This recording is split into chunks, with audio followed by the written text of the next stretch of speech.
I'd like to start with the Pledge of Allegiance, if you could stand. Selectwoman Boyer, would you start us off? I pledge allegiance to the flag of the United States of America and to the republic for which it stands, one nation, under God, indivisible, with liberty and justice for all. Please be seated. If you're going to sit there. Now we'll take a roll call of the Budget Committee, and I'd like to start on my left, please. If you could state your name for the record taker. Fred Platt. Samantha Kearns. Bill Cordis. Frank Hobbs. Gail LeBrec, member and recording secretary. Joe Alexander. Kelly Boyer, Select Board Representative. Melanie Renfrew Hebert, Chair. Stacy Belmore, Vice Chair. Laura Stevens. Richard Manzo. Lauren Dukas. Jared Talbot, School Board Rep. Thank you. We have two that aren't here. Evelyn Redman and Richard Fletcher. Thank you. Welcome, good evening, and thank all of you for coming. Tonight we'll be holding a public hearing on the proposed budgets as well as any other appropriation articles. This public hearing gives opportunity for comment on the various articles. It is not a question and answer session for any of the proposed items. However, all of the information that's been discussed and deliberated leading up to this hearing is available on the town website at www.goffstown.com/committees officials /all-minutes-and-summaries. I apologize. Reading it phonetically, guys. A few housekeeping items. I'm glad to see so many people in attendance today. Sound can be tricky in a really large space, so please silence all of your electronic devices. For tonight's public hearing, I will ask each presenter to provide a brief introduction to each warrant article. I will then open the floor for public comment. We ask that people who would like to speak come up to one of the two microphones that are set up in the main aisles. Clearly state your first name and last name, as well as your address for the minute taker. A sign-up sheet is available up front if you'd like to add your name there. Per our rules of procedure, each speaker is normally held to 4 minutes at the discretion of the chair. Considering how many people are here tonight or expected to be here, I'm going to limit it to 3 minutes per speaker. After each resident has had a chance to speak, I'll ask non-residents to come forward. After everyone has had a chance to speak once, I will allow speakers to come up again, but ask that they do not repeat their previous comments. Please remember to keep your comments respectful and be civil to everyone in attendance. If speakers have longer comments or more information to share, they may mail them or email them to Catherine Fisher at Town Hall, who will then distribute them to the committee members. Comments must be germane to the Budget Committee and to its purview on the items being discussed tonight. After the public hearing is closed and all articles have been discussed, I will ask for the Budget Committee to make a motion and to vote on whether or not to recommend each appropriation item on the ballot.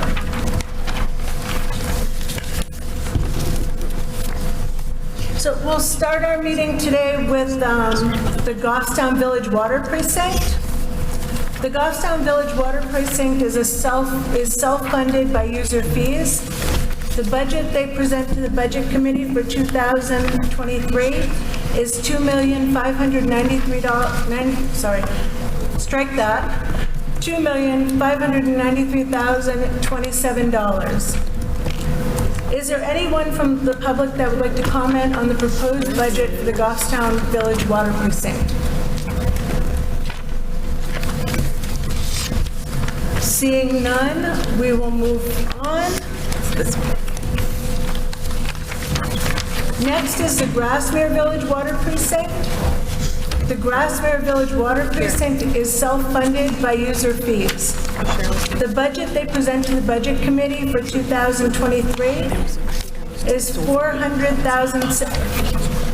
sorry guys, $400,717. Apologize, we have an inconsistency on our page here. I do not. Danielle? Danielle, do you know which number is correct here on this sheet? You gave us a number, but then you typed it out. Thank you. Took me a minute to find it. Okay. So the budget they present to the Budget Committee for 2023 is $400,717. Is there anyone from the public that would like to comment on the proposed budget for the Grassmere Village Water Precinct? Seeing none, we'll move on.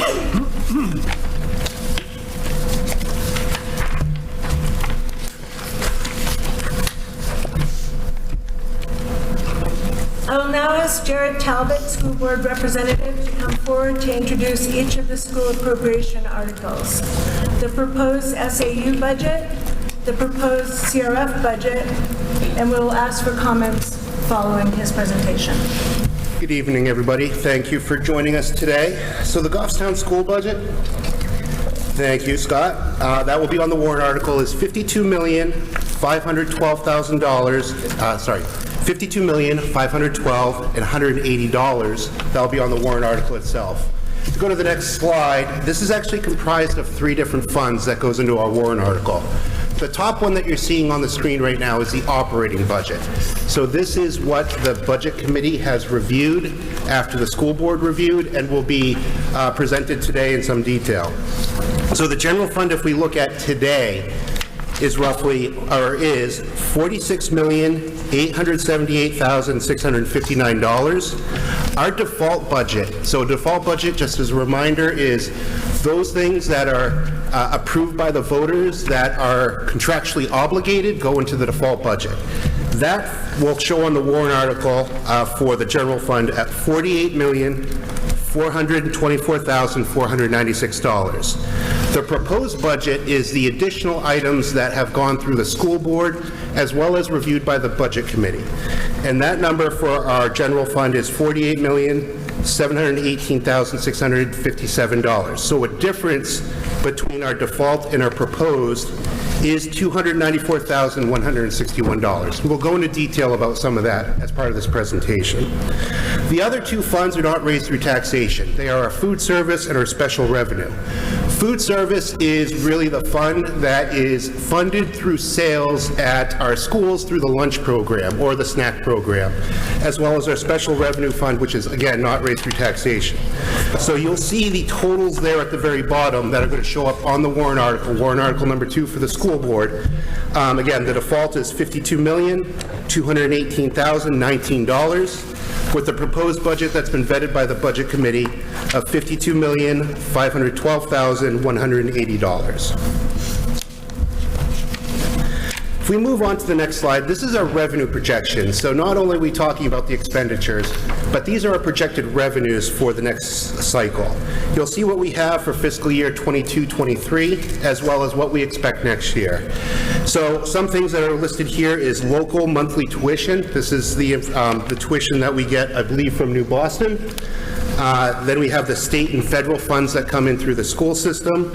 We have a use of our fund balance. So we try to target roughly $2 million that would go back to offset taxes from the school system. And that's, even though last year was a little bit higher at $2.8 million, we still target that $2 million. $2.8 million was what was sent back. We target $2 million as part of our budgeting process. We have New Hampshire adequacy as well as SWEPT, and I will give a shout out to our superintendent that often says, this is tax that is raised locally, but is really considered state funding, even though it is raised locally at our level.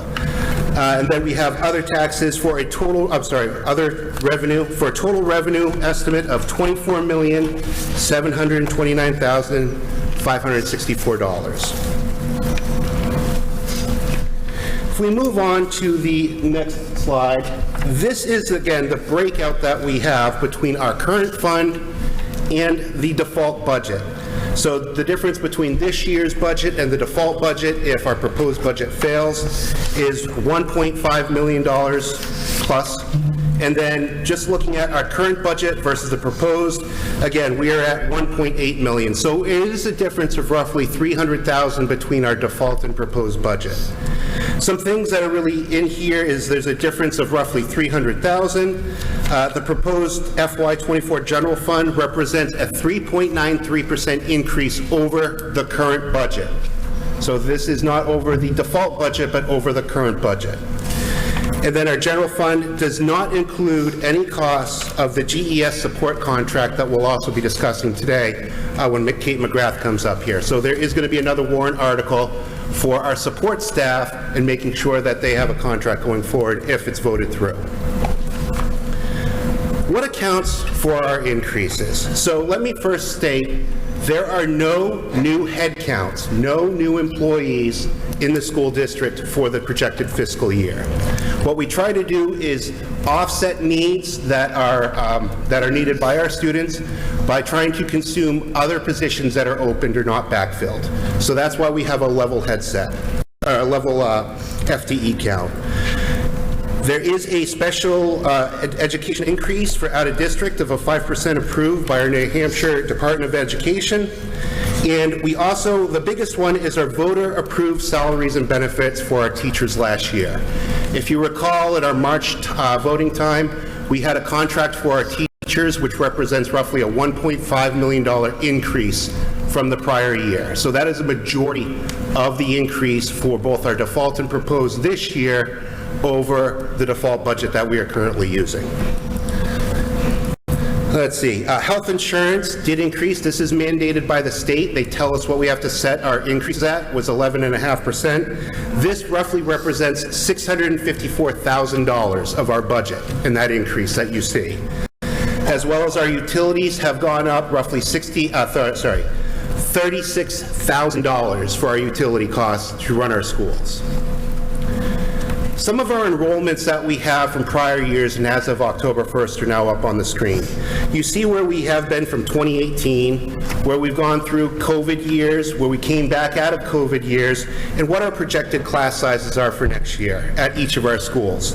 So Glen Lake, even though it looks like we had a dip this year, we are projecting 220 students for our part-time preschool and as well as kindergarten within our Glen Lake schools and our what we call our Early Childhood Center of Excellence and the great work that they do.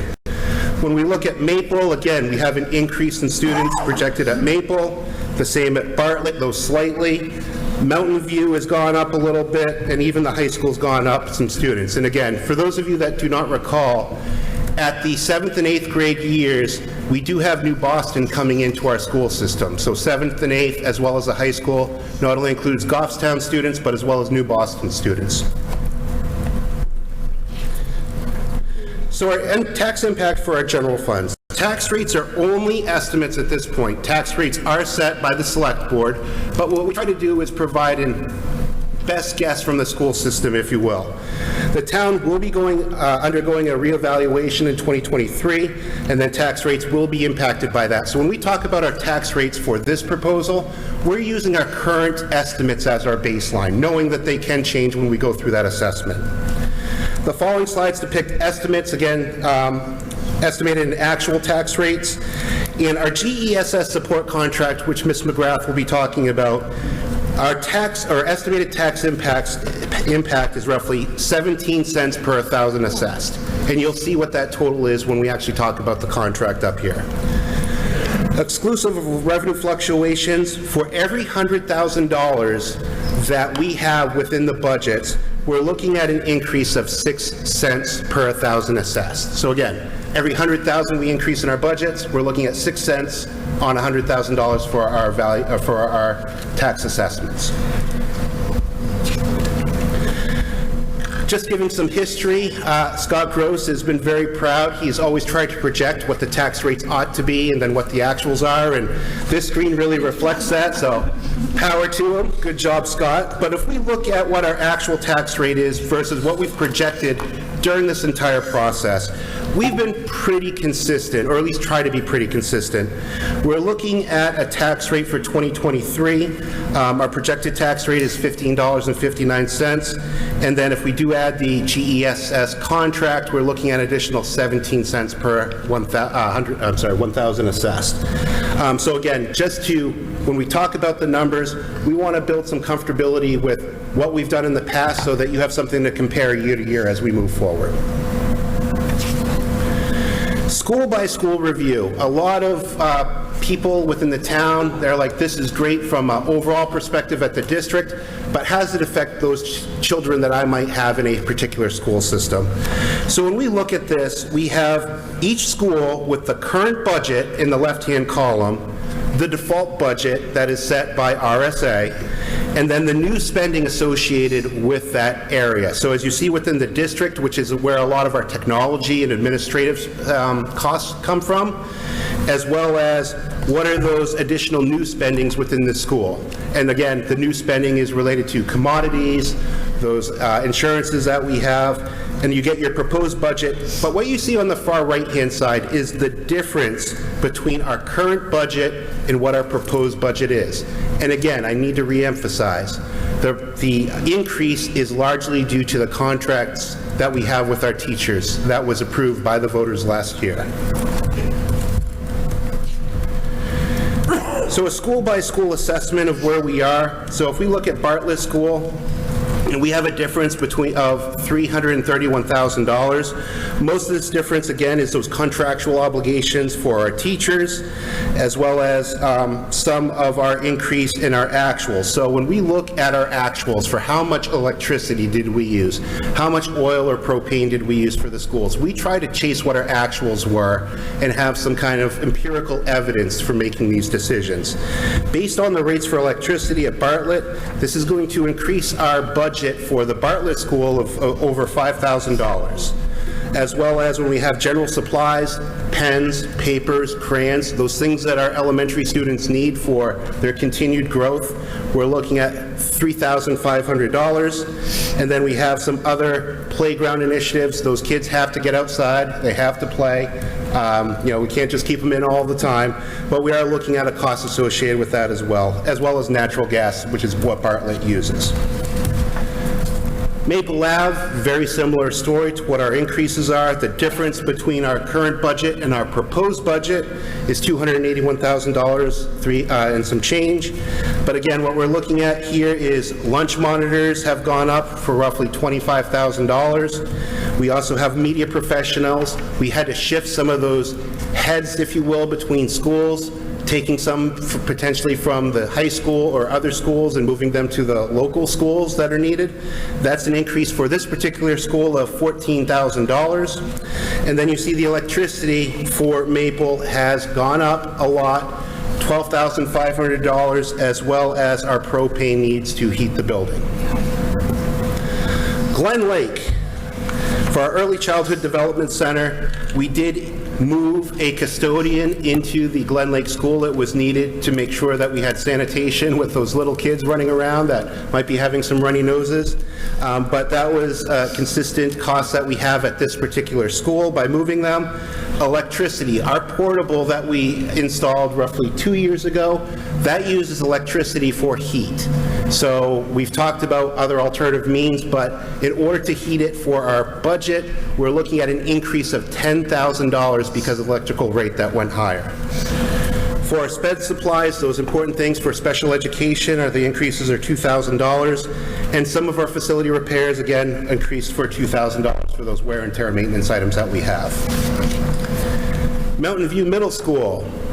So if we look at this, the increase of $386,365. Again, most of this is the contractual obligations. Just to give an idea, our teacher contracts for the $386,000 equates for $312,000. So again, the increases that you're seeing are due to those contracts that we approved last year.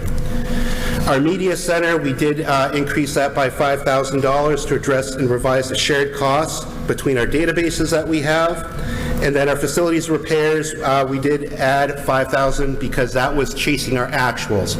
We have some maintenance items that are at MVMS, and we want to make sure that we raise that maintenance line so that we could cover those costs, again, because we have the empirical evidence to support that cost in making sure that it rolls forward. I would say that Mr. Gross would say this is a 30-year-old building, so this is when we actually start getting some of our repairs that are needed for this school. The high school, the increase for our high school is $432,603. Again, if we look at this, there is an alternate ed program that has shifted back to GHS. So this is something that was traditionally done outside of GHS, but it did close down.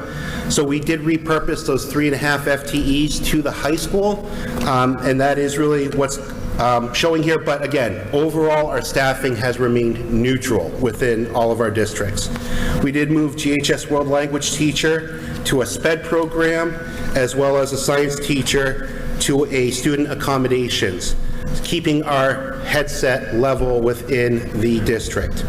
And then a Goffstown Adult Education Program will now fund the cost of our GAP teachers to reduce our GAP teacher salary and benefit lines, and that is roughly $33,000.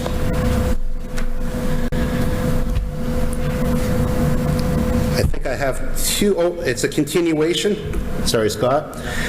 Looking at this, there are some new sound equipment, so for those of you that may not know, our high school and some of our student needs require sound amplification within our rooms themselves.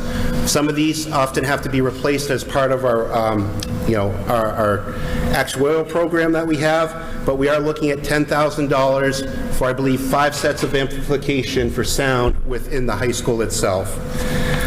Tutor salaries, we also increased that for some of our tutor den, which is very important. Repairs for facilities, we're looking at increasing by $5,000. And of course, our propane that we do use predominantly here in the high school has increased by $5,000 because of those cost increases that we're all feeling. Our district line, this is an increase of $118,000. This has to do with our summer school salaries, as well as our SAU services, our IT softwares, our tuition for out-of-district and other professional salaries. Again, showing some of those costs that make up the budget that we have here. So our default budget is based on RSAs. Again, if we look at this, this includes warrant articles pertaining to the operating budget and the default budget, and we make that up based on these RSAs that you see up here. Then our default budget discussion, again, contracts that are previously approved in the amount so approved by the legislative body, which is our town voters, from the prior year, as well as salaries and benefits and other positions that have been eliminated or removed from the budget. But I'm not going to insult everybody's intelligence. I know that we can all read this, but it's important to say that this is what makes up our default budget. It's based on our actuals as well as our contractual obligations that we have within our surrounding community. We move on to the next slide. There are going to be actual 5 warrant articles from the school board, but 4 are listed here. The first one is not discussed by the budget committee. This is our voting for our 3 school board members that serve for 3-year intervals. We have the district operating budget that we've talked about. The GESS contract, our support contract that Ms. McGrath is going to come up and talk about in a moment. And then Article 4 is our CRF, which is our deposit from our unassigned fund balance to knock off those 72 items that we have within our CIP matrix that's been approved by the planning board. With that, I'm going to turn it over to Ms. McGrath to talk about our GSS contract, and I'll come back up in a little bit. Thank you, Jim. Guys want to leave it up there?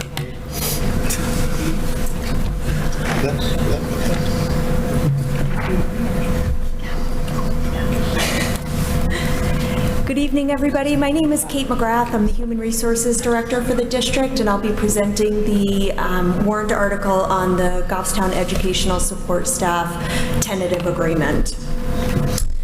The Goffstown Educational Support Staff unit is comprised of a number of different positions. It is 163.5 half full-time equivalents. So you heard Mr. Talbot refer to our headcount being neutral throughout the budget. And when I talk about full-time equivalents and there are halves or three-quarters, those are because we have part-time and full-time positions comprising the bargaining unit. Within this bargaining unit, we have our administrative assistants that support our principals and all of the reception areas, as well as a number of our database positions, supporting all of the attendance and different functions that also support our parents and students within the district. We also have our kitchen staff, which are comprised of assistants, cooks, and head cooks. Our facility staff is in this bargaining unit, and within that we have our custodians, head custodians, and our maintenance staff. And the biggest group within this bargaining unit are our paraprofessionals. So this is who makes up our support staff. The tentative agreement that we reached back in early November with the support staff is going to be a 4-year agreement that we are proposing. I won't go through the language details in great detail. They tend to be a little bit nuanced, and really I think you would understand it more if you had to live by the contract itself. But the full contract with the red line to the language changes can be found on our website. It's right on the homepage on goffstown.k12.nh.us. You'll find all of our budget documents posted there. So you can refer there and see the actual language changes that are proposed within the document. But just to give you a really high-level overview of some of the changes that were made, we did some changes to the classifications resulting in seniority protections for our staff members. We added language clarifying work on remote learning days. So remote learning days has been something new as a result of COVID that we've seen, and our support staff, you know, it's different to work at home when you're supporting students than it is to work here in the school with the kids directly. So the language needed to be clarified to make sure they were supported when we did have to transition to those remote learning days. We also added language around posting vacancies, just for some clarification, to make sure everybody was on the same page. And so that was whenever we have an open position in the bargaining unit. Other language clarifications, we had to address an insurance plan that's going to be eliminated in July of 2025. We also did some cleanup around the Cadillac tax language, which you may be familiar with through the Affordable Care Act. So again, some cleanup and making sure that the language supported the rules that are in place today.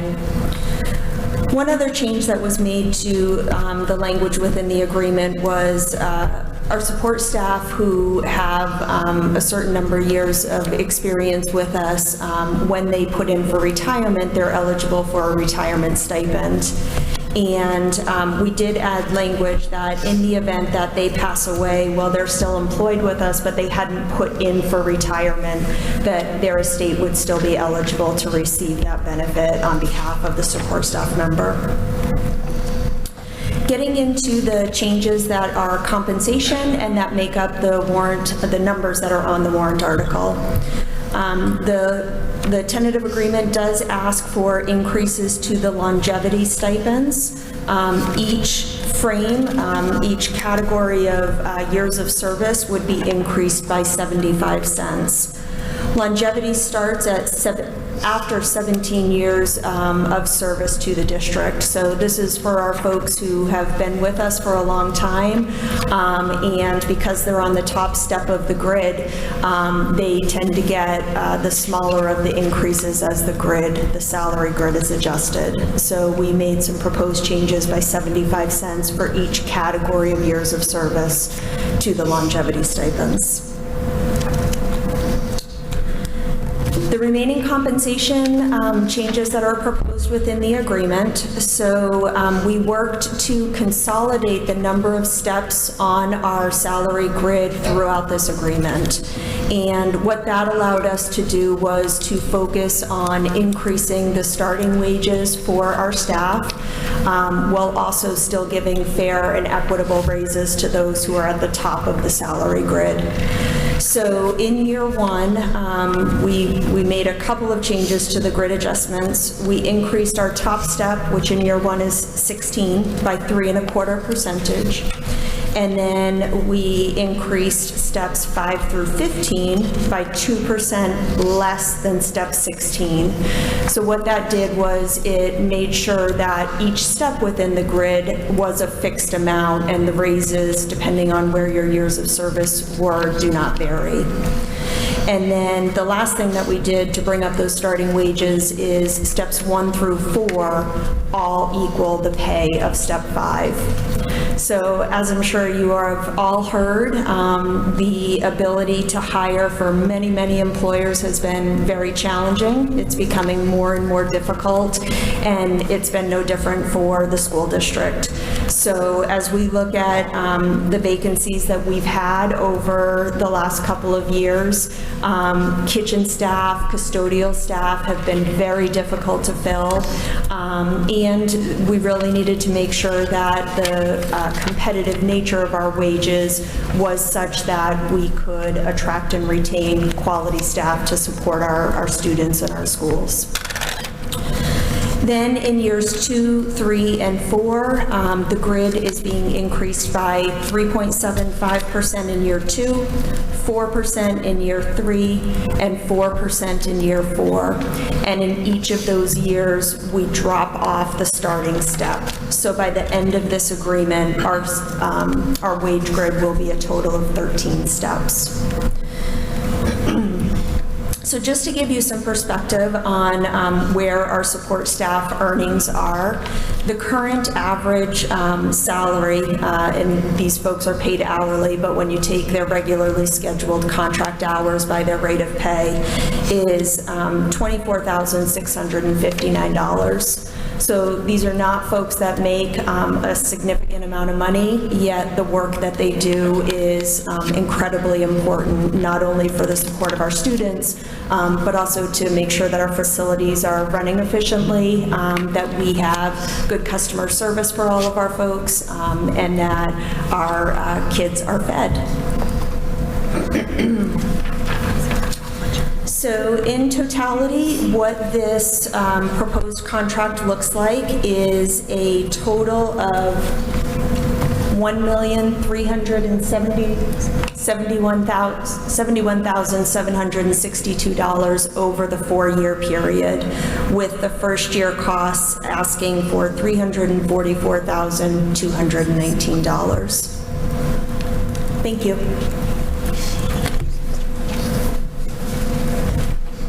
Thank you, Kate.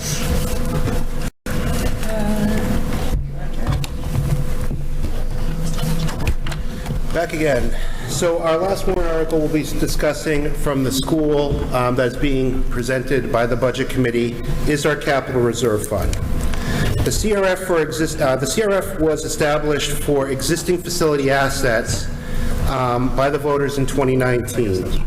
The school district has been really active the past year or years to ensure that our capital improvements plans that is represented by another body within the town has all of those projects. Currently within our CIP plan, there are 71 projects over a 6-year period that have been planned as part of this tool. There are over $6 million within our CIP just for the schools alone. And that, again, is reviewed by Ms. Dukas this year from the Budget Committee, as well as our planning committee that we have.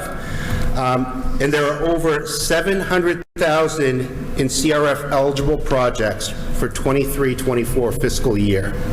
The CRF provides that funding source that we need in order to offset some of the costs for those eligible items that we need to update within our school systems. This can also be used as purposes for matching some of our grants. A lot of our federal grants that we get at are 50%, or they might be an 80-20 match.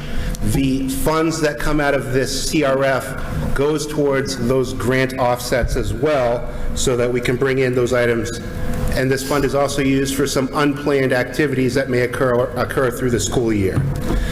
This year, even though that we have $700,000 within our CIP, the school board is asking for a deposit of $250,000 into this fund so that we can take care of some of those items within our CIP itself.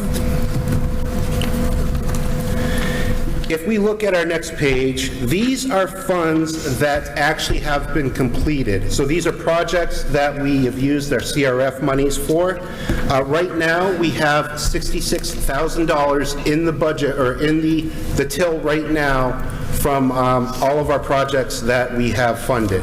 If you look at some of these projects, we look at the middle school, gym lockers, some of our walls, as well as our bleachers. That was $103,000 to update those that were in desperate need. That was done in 2020. If we talk about our rear stairs up at the GHS, if you weren't able to park in the front of the parking lot, you had to park in the back of the parking lot today. Those stairs actually had to be replaced. This came out of the CRF for $40,000. Our lighting retrofit project that we used within our gyms, this was a $16,000 grant match. So we didn't pay for all of it. There was a grant, but we had to contribute $16,000 so that we could have that return on investment for updating our lights within the gymnasiums. Replacing our scoreboard at GHS, that was $26,000. Updates to this theater, I am happy to say, will hopefully happen this year during the summer. So we're going to have new chairs, we're going to have new painting, new lighting, but this is $300,000 that is going to be coming out of the CRF, as well as grant funds that were received from the federal government to cover those costs. We also have a fire panel at GHS that needed to be replaced. This was an urgent need that wasn't on CIP, but this is one of those, we need to do it, and we can't use our contingency fund because we can only use that after something fails. So instead of waiting 12 weeks of not using the school system, we used our CRF funds in order to purchase this, and hopefully will be installed when we get it here on site. Glen Lake, our boiler replacement, I believe that our boiler started to fail in our 6 chambers. There were 2 chambers that were failing. We did a cost estimate of what it would cost to replace those 2 chambers. What would it cost to actually replace the whole thing? We made the decision to replace the boiler. Again, with supply chains being the way that they are, we had to order this, and it's going to have a long lead time in order for us to update the boiler at Glen Lake. But there is efficiencies that come with this. So this is just this is the work that we've done within the school board to exercise those funds that have been given to us through the CRF and through the legislative body, which we are very thankful for. If we look to what is coming, so currently, as I stated, we have $66,000 in the bank within our CRF. But for the items that have been approved by CIP for this fiscal year coming, we are looking at $700,000 worth of items. So even if we have that $66,000 and we are blessed enough to get the $250,000 approved by the voters, we're only looking at $316,000 to cover $700,000 worth of work that has been planned. So this also requires us to prioritize some of those items. But what we see here, roofing sections within Bartlett need to be patched and replaced. Locker room floors within the middle school, we're looking at $38,000 estimates. We've gone through and we've done some pretty good ROMs for these items.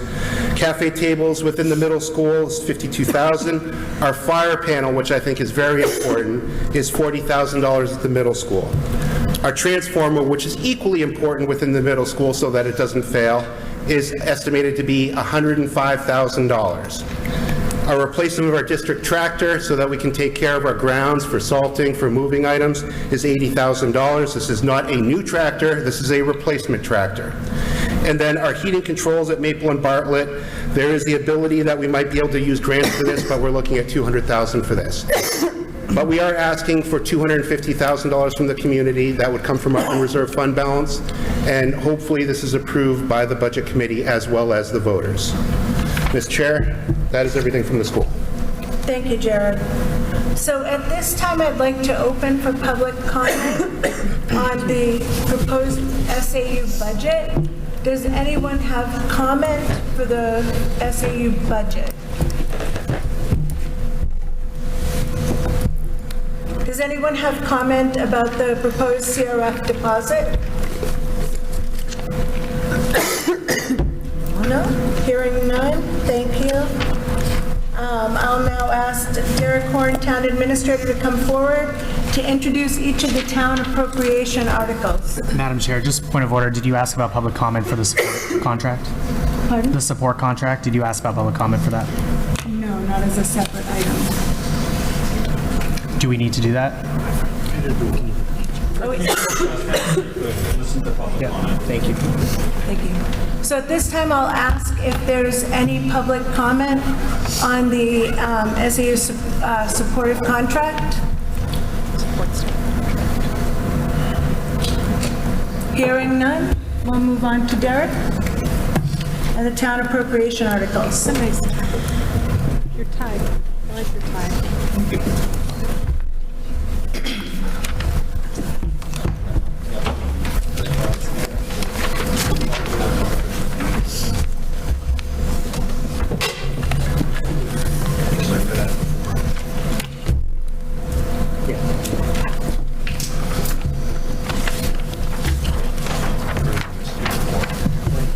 Oh, good. I'm not sharing anymore. No more sharing. Are these all you got the emails? Are those you got all emails? Fantastic. Not sharing those either. My emails.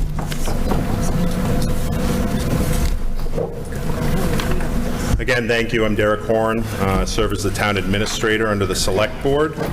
Tonight I'll be presenting to you the town's proposed budget, default budget, as well as 4 appropriation articles. So the town operating budget is proposed, next slide. Gotcha. At $26,949,537. This is made up of the town's general fund, our ambulance services, and our ambulance special revenue fund, and the sewer enterprise fund. This budget is predicated on estimated revenues of $8,514,537. For those who may be new to this process, the town follows the optional form of meeting for official ballot voting. So all of these appropriation articles will be open for discussion this evening, but they'll actually be decided at the first session of the town meeting. Let's see. Next slide. Here's a little bit more detail in what makes up, again, those 3 funds, the general fund, EMS revenue fund, and sewer enterprise fund. As you can see, the requests in the 2023 proposed budget is up slightly from the proposed, or the adopted budget from 2020. And down below that, you'll see the revenues. We do have a decrease in general fund revenues. That is primarily due to use of capital reserve funds last year to purchase a fire engine. Next slide.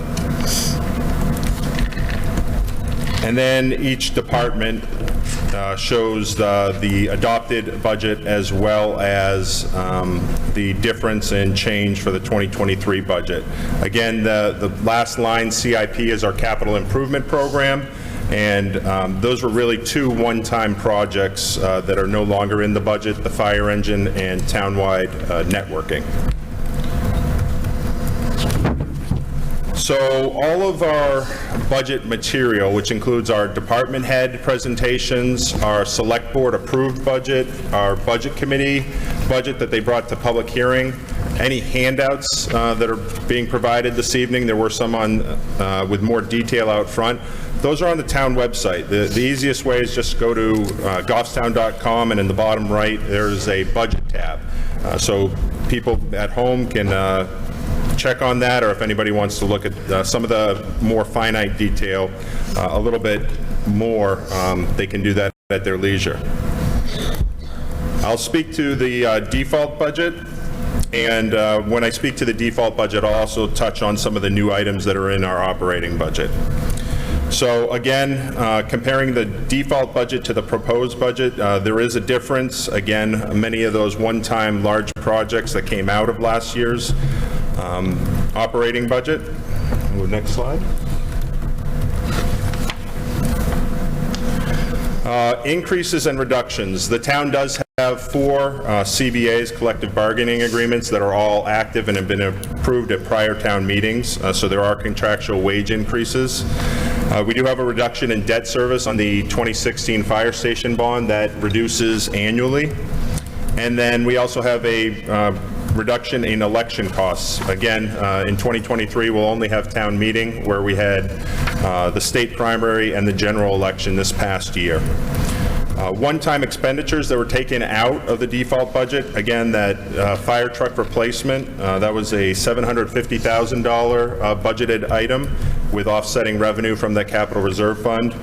And then also our 2022 townwide networking infrastructure project. This was the backbone of our networks that goes between all the buildings, which was over a $332,000 project.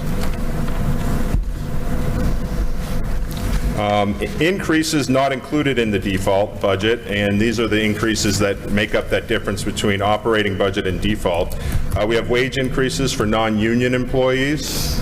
There are 2 new full-time positions in the budget, an HR coordinator to service all departments, and a police officer at the police department.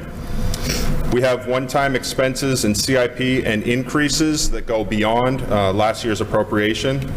The cost of 3 police cruisers has gone up substantially, and we've budgeted an additional $50,000 for those increases. In Town Hall, we're seeking to buy a new election trailer so that rather than spending the entire day before the election unloading Town Hall into a Parks and Rec trailer, bringing it over, and then the day after doing the opposite, we would put any of our booths, non-perishable items, signage into that and save staff time on that task. We also have the increased cost of commodities. We have fuel, oil, electricity, salt is another big one, and then we're seeing a significant increase in costs in software licenses and any of our technology, which includes our computers, our tablets, phones, our internet and fiber, as well as our recycling and tipping fees. Those are not permitted to go into the default budget, so we have taken those out. Are you taking questions in between or at the end? I am. No, Okay. I'm taking questions in between. Okay. So at this time, I'd like to have the public, anyone who'd like to be heard for public comment about the proposed town budget. And I'll remind anyone who comes up to please use one of the 2 microphones and clearly state your first and last name, as well as your address for the minute taker. Would anyone like to be heard for public comment for the proposed town budget?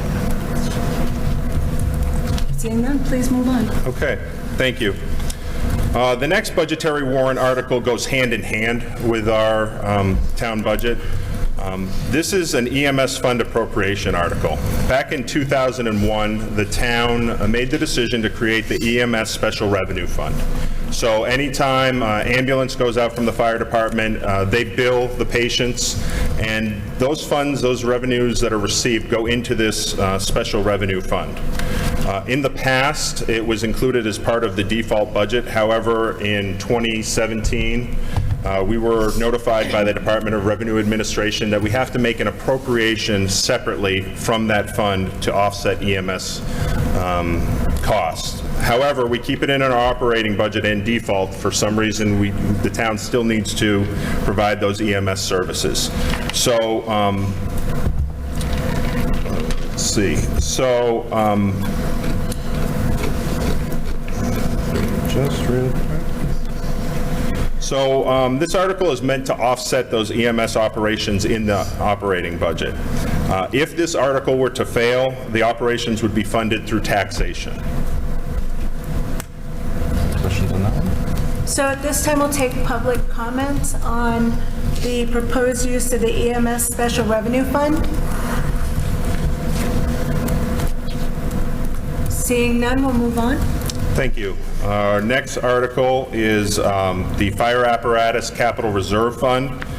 This was a capital reserve fund was established at town meeting in 2008, and it's for the purpose of purchasing fire apparatus and really to set aside funds so we avoid big spikes in the tax rate. Again, this fund was used in 2022 to purchase a replacement of a 1999 fire engine at a cost of over $700,000. So rather than hitting the taxpayers with that all at one time, the Select Board and the Budget Committee and Town Meeting have annually set aside funds into this fire apparatus capital reserve fund. The Select Board is the agent of this fund, and this article is seeking to deposit $250,000 from unassigned fund balance into this fund. And as you can see, the balance is $447,630 at the end of the year after that last purchase. I'll take any public comments on the proposed CRF deposit. Hearing none, we'll move on. Our next article was placed on the ballot by the on the warrant by the Select Board. This is the annual funding for the nonprofit Crispin's House. The Crispin House Coalition of Youth is a Goffstown nonprofit agency that provides a youth drug, alcohol, and suicide prevention services. And that's all I had to say on that. I have something. At this time, I would invite Diane McCarthy to come up and speak. You may do it from here.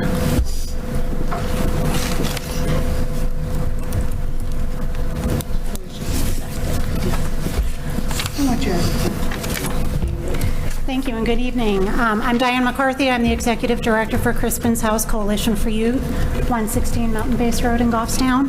And I'm here tonight to ask your support for our annual warrant article in the amount of $20,000 to support Crispin's House operations.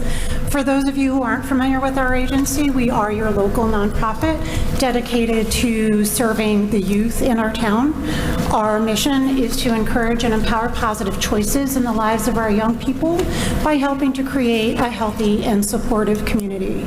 We do that in a number of ways. You see from the handout, if you didn't pick it up on your way in, we've got handouts out front. We run a variety of different programs. They are now reaching our students and our local youth in grades 5 through 12.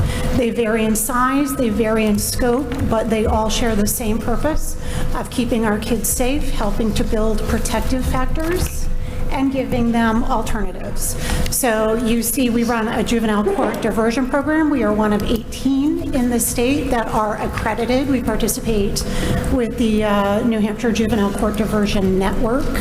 That is an alternative to court. So if you have a young person who could possibly be court involved, we offer them a way in collaboration with the police departments and the Ninth Circuit District Court to hold those young people accountable and keeping them out of the court system.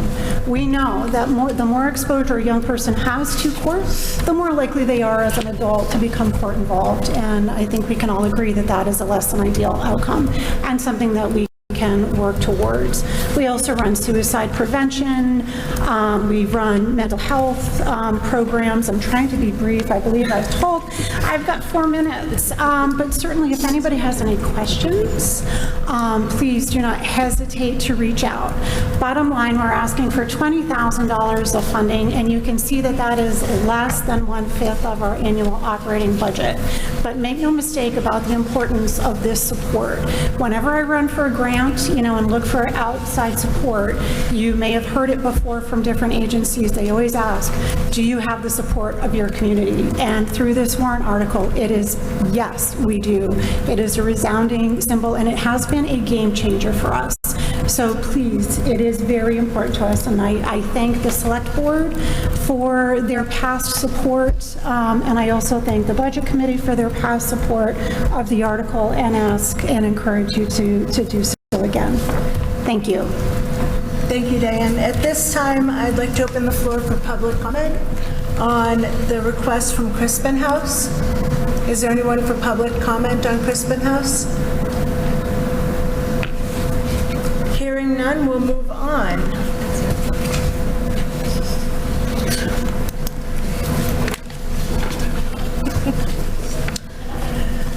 So this is the last appropriation article on. This article was submitted by petition. Last night, the Goffstown Select Board held the required public hearing that's required whenever there is an article seeking bonding.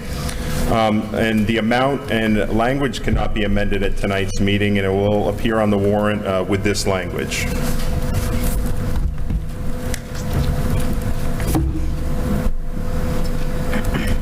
So at this time, I'd like to ask the petitioner to come up and speak. This is a petition article for a bond to expand the lake.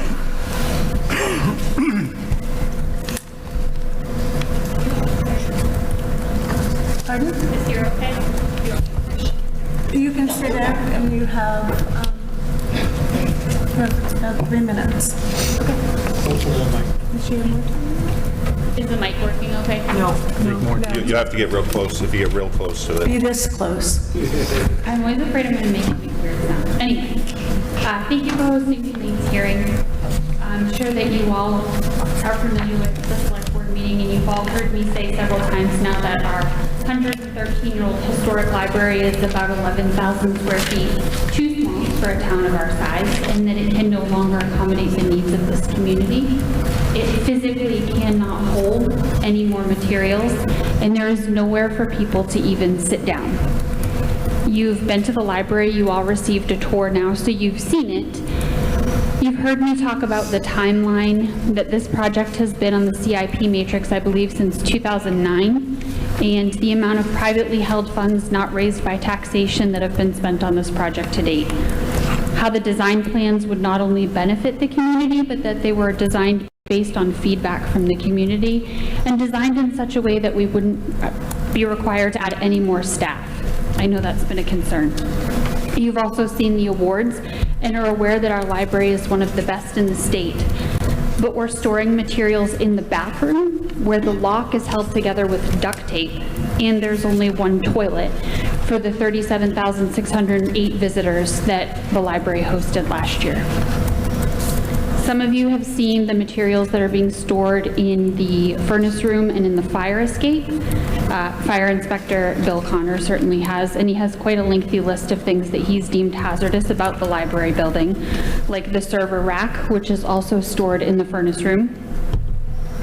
What his list doesn't include is the lack of accessibility or the proximity of the children's room to the exit door.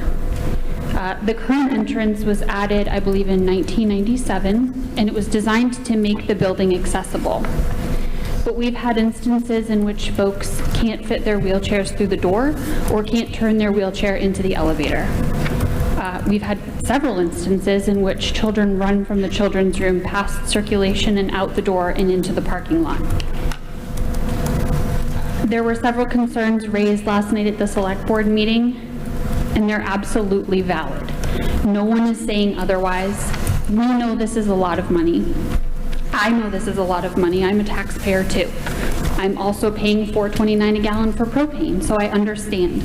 And of course, I don't want my taxes to go up. Myself and the Library Board of Trustees. 30 seconds.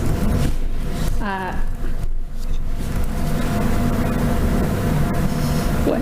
Sorry. Okay. I'll just stop now and I will write down questions to answer at the end because I know I get to speak again. Okay, and just for our records, could you just state your name? Yes, Samantha Holman, 3 Honeysuckle Lane, and I'm also the chair of the Goffstown Public Library Board of Trustees. Thank you. So I will be opening the floor to public comment. I'm also going to remind people to be sure to come up to the 2 microphones in the main aisles, state your first name and last name as well as your address for the minute taker. And I would also remind everyone that we have a deliberative session, a town deliberative session on Tuesday, February 7th in the auditorium. That would be here again, with a snow date of February 9th.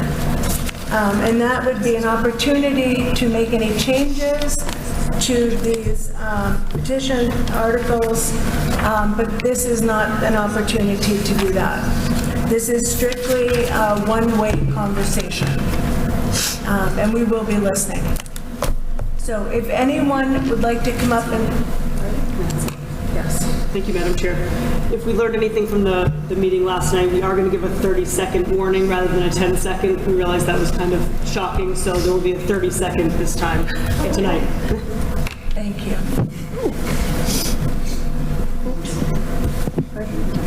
Yes. Sorry. Kathy Holt, 27 Stinson Road. I realize that 7.2 million is a lot of money, and I do apologize for not knowing the exact number. I should look it back up. One of the things that I think is really important to keep in mind is that society benefits when public schools are good and when a library is good. We pay a lot of money in town for the police building, for the town building, for the fire department. But what we really need to keep in mind is that when the kids are first starting out, the parents are the first teachers, then the schools are the teachers. And one of the things that we have to keep in mind is that after that, the library provides that service. People go to the library as a voluntary activity. They don't have to go to pay their taxes or to get their car registered. They go because they're either looking for an intellectual pursuit or a leisure pursuit. And I'm not sure if everybody here knows, but the library provides foot traffic, not just in and out the door, but foot traffic in such things as museum passes that include state parks, where you can get a backpack to go along with your state park.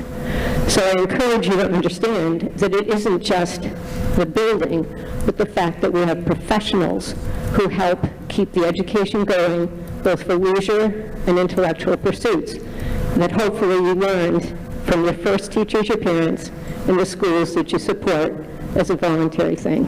Thank you. Excuse me, could you tell me your name and your address, please? Kathy Holt, 27 Stinson Road. Thank you, Kathy. Can you just spell your last name? Holt. Okay. Thank you. Just a reminder, when you come up, please state your first and your last name and your full address. That will help us immensely. I would also like to, before we take the next person, just address the fact that we have received a number of emails about this, and they are in our possession. They've been given to the Budget Committee, and we'll review them. So if your intent is to come up and read an email that has already been sent, those have been received, and we have them here. Are we going to review them? Are we going to read the emails aloud? No, but we read them aloud. It says public comment. Melissa Landry, 25 Cove Street. Welcome, Melissa. Thank you. So what I'm doing here tonight is asking the Budget Committee for consideration. Mr. Talbot even mentioned $36,000 for utility increases for the school. Is this the right time? That's what I'm asking. When we ask you to think about this, consider, is this reasonable? Consider the tax impact to each of us citizens, and consider the urgency. Is this needed now? That's something I really want you to think about when you make your decision. Consider the why if you answer yes, this is needed now.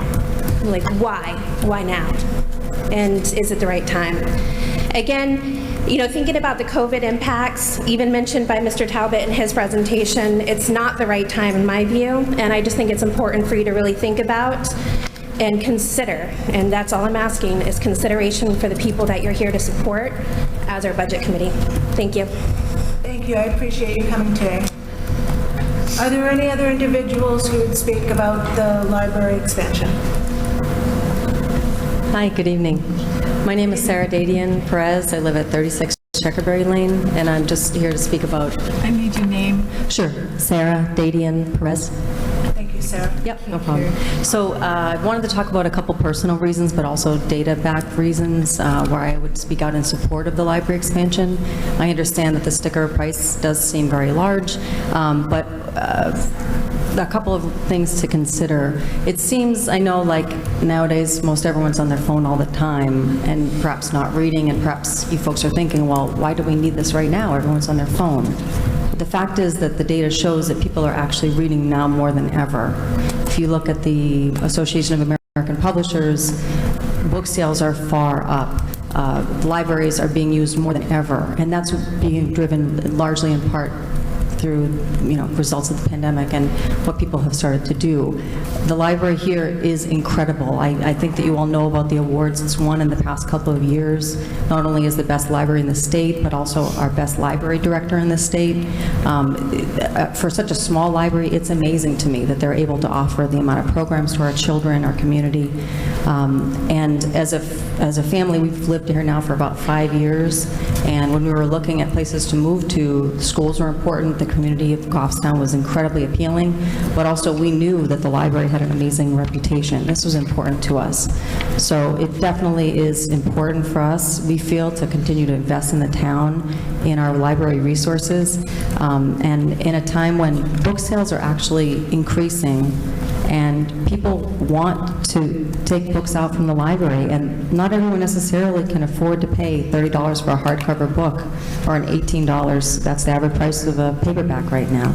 So I do hope that you'll consider this and know that the community, I understand, as people have said, no one wants to pay more for gas, no one wants to pay more for eggs, for milk, or anything, but this is incredibly important to our community, to our children, and I hope that you'll very much consider this expansion.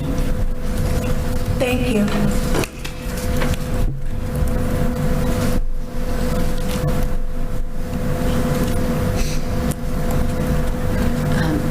Jenny McKinnon, 25 Meadowlark Lane. I would like to support this also. I've grown up in Goffstown. There was a point where I think I had read every book in the library, as well as my children and my grandchildren now. Our library is an excellent library. Over COVID, it was used so many times by people because there was nothing else to do, and they could use it as a source of a lot of things that they needed to get done. Also, in the absence of a community center in Goffstown, which is a huge disappointment that a town our size doesn't have a little center where people can get together, especially the elderly. Our library offers all sorts of programs for people that everybody else is really has neglected to look at. I've gone to several programs where there are all kinds of old people that are very interested, but those programs also bring young people to the same programs. There's knitting programs for people that want to get out of the house and do something. There are reading programs, there are book clubs. There are all kinds of things to bring people together in this community, possibly that have different ideas so they can get together and talk, but just for people to get out of their house, to have a place to go, to meet other people. I was on the first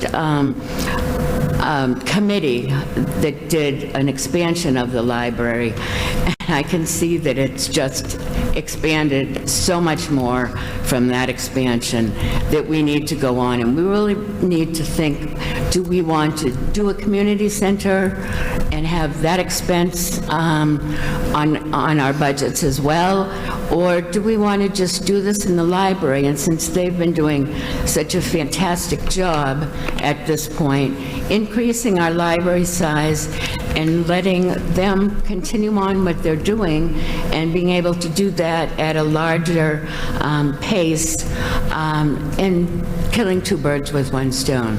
So I heartily go along with this and support it. I'm sorry.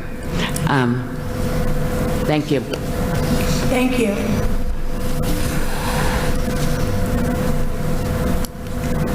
Hi. Hi, good evening. Could you state your name, first and last name, and address, please? Yes, of course. Megan Boyd, 2 Reed Street. Oh, microphones. So I spoke last night, and I want to really thank you for the opportunity to speak again. I'm not going to restate what I said last night. But I do want to mention, as you add Budget Committee, there's extensive research showing the public library investment has positive monetized impacts in communities. Proximity to a vibrant public library means greater revenue for local retailers. Patrons who stop at the library report spending at establishments close by. Though a local library is not the only factor in community revitalization, it is reasonable to conclude that Goffstown Main Street businesses will reap a spin-off benefit from the increase in visitors. While it's hard to extricate the impact of the library from other components of the community, like the school system, published library ROI studies consistently suggest that public libraries give a high return on investment, providing anywhere from $2 to $10 in return for every tax dollar received. Perhaps most relevant for our community, researchers have found that the biggest effects of library capital investments are in smaller school districts and in districts that spend less per student on school capital improvements. Research shows that libraries can play a really important role when communities are investing small amounts in school infrastructure. My point is not that putting more and more money into libraries will yield ever-increasing returns, but my point is to show that libraries are providing value for the money that is invested in them, and those investments should be commensurate with the needs of the communities they serve. I also want to briefly reiterate that an approved bond will make the potential for grant funding immeasurably more likely.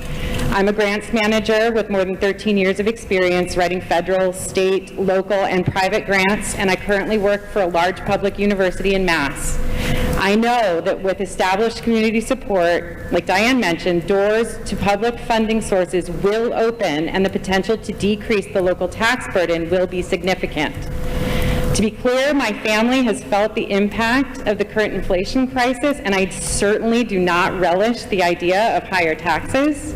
But when I consider the economic benefits the library expansion will have on this community, on my property values, and on local small businesses, I really have to conclude that this project is absolutely worth it, and I would recommend that you support it. Thank you. Hi, my name is Barbara Schultz. I live at 11 Honeysuckle Lane in Goffstown. I also spoke last night, so I'm not going to repeat that, but I had another thought that came up, and I think it's something that the Budget Committee, as sort of the managers of the town, should think about. We've heard from several people tonight about the quality of the programming and the quality of the staff and the professionals that currently work there, and I want you to think about the conditions that they're working in. They have done an amazing job. Think about trying to hire someone to come into that building, and I'm specifically thinking about what I heard last night, that Diane Hathaway, our fabulous director, has been here for over 20 years, maybe even over 25, I think she said. At some point in the future, maybe within 10 years or so, we're going to need a new library director, perhaps. Think about that, trying to hire a new library director or trying to hire a new education, adult services person and bringing them into that building where they're in these confined spaces and they have one bathroom and so forth. So I think that it's important to think long-term and to address the fact that the staff is working in some pretty unattractive conditions. As a patron, this person that just spoke talked about the benefit to the local businesses. I have to agree with that, because as a patron, sometimes I will go to a different town library if I have a big project to work on, and guess what happens when I go to that other town? I end up eating lunch there, I end up shopping there. So I want you to keep that in mind too, and I certainly strongly support the project and hope that you will recommend it as well. Thank you. Hi, my name is Larkin Sanford. I live at 45 Checkerberry Lane in Goffstown. If you were to ask my siblings and I where our favorite place to go in Goffstown was, we would all unanimously say the library. A close tie would be Apotheca if my mom lets me get a latte. My mom and I were looking at the proposal of the library expansion, and as good as it sounds, we know that it comes at a cost. As a homeschooling family, we talk a lot about federal, state, and local government and the pros and cons of spending at all these levels to taxpayers. We go to the library a lot, and when we go, we never wish for more space or seating, never feel crowded, and have never gone there to use technology since we have that at home. Although more space in the library sounds great, too many people we know are struggling financially, and we don't want to add to that burden. As I said before, my family and I love the library, but we just don't see the need for more space and the cost that will come with it. Thank you for your time. Thank you for coming today. Could you tell me your name and address again, please? Larkin Sanford at 45 Checkerberry Lane. Thank you.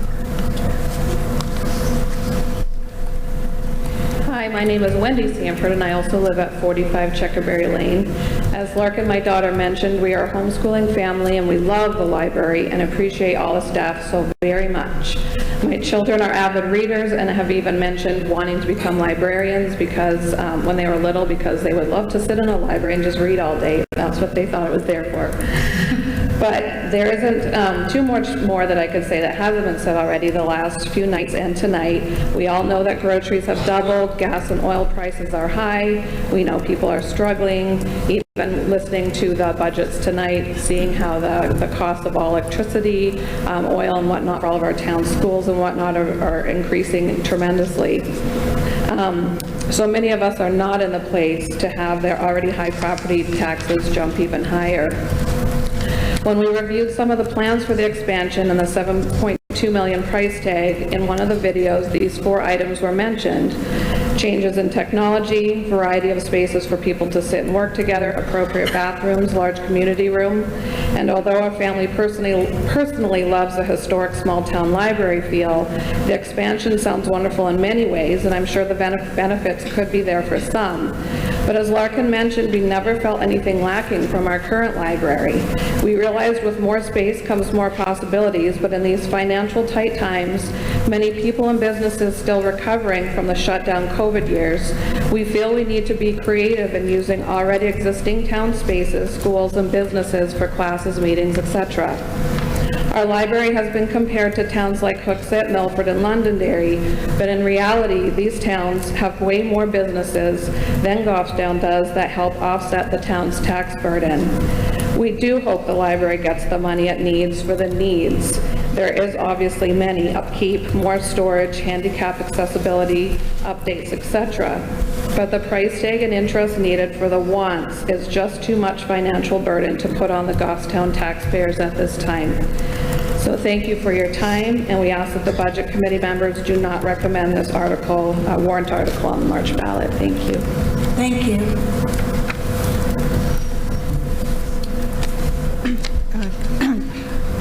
Excuse me. Good evening. My name is Marie Morgan. My address 3 Stacy Lane in Goffstown.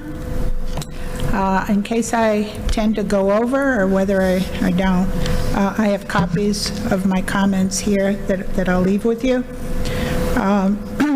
What I've done is done a one-pager, frequently asked questions about this library petition. 3 questions. First one, why does a library need to renovate and expand? How many people does a library serve? And most importantly, how will this petition request impact the average property owner's tax in 2024? Okay. Number 1, the library does not meet the federal ADA requirements. It's great that these young kids come, enjoy the library, but if these kids were in a wheelchair, as was told to us last night at the town hall, they could not get to the bathroom. If they wanted to get to the elevator, that would take at least 5 or 6 minutes to maneuver their wheelchair to get up to the elevator and go upstairs. And then they'd have to figure a way to get back down, get out of the elevator, and go to that restroom. You've already heard about the issues with the lack of space and the fire department and whether or not it meets the fire code. The staff lacks sufficient and private workspace. The library lacks space to provide more free computers for public use. Additionally, there's less space for staff to provide users assistance in using those computers. Many members of the public are not familiar with computers and need some assistance, but not a full computer course, as might be offered here in the adult program, but I tend to doubt that it is. For these residents, expanding the library is a need, not a want. The library lacks space for training, presentations, community forums, community meetings. Libraries are no longer just warehouses for books. You've heard this tonight. They are vital to inspire a love of books and reading for preschoolers. As someone said, libraries start with the young kids, then they go to the schools, and then as seniors, they come back to the library. Goffstown has a population of 18,000. Okay, back to the money. The cost is $7 million, not this year, not next year, but over 15 or 20 years. How much is that going to cost to you? It's been estimated $130 a year for Goffstown residents. Thank you. Thank you, Marie.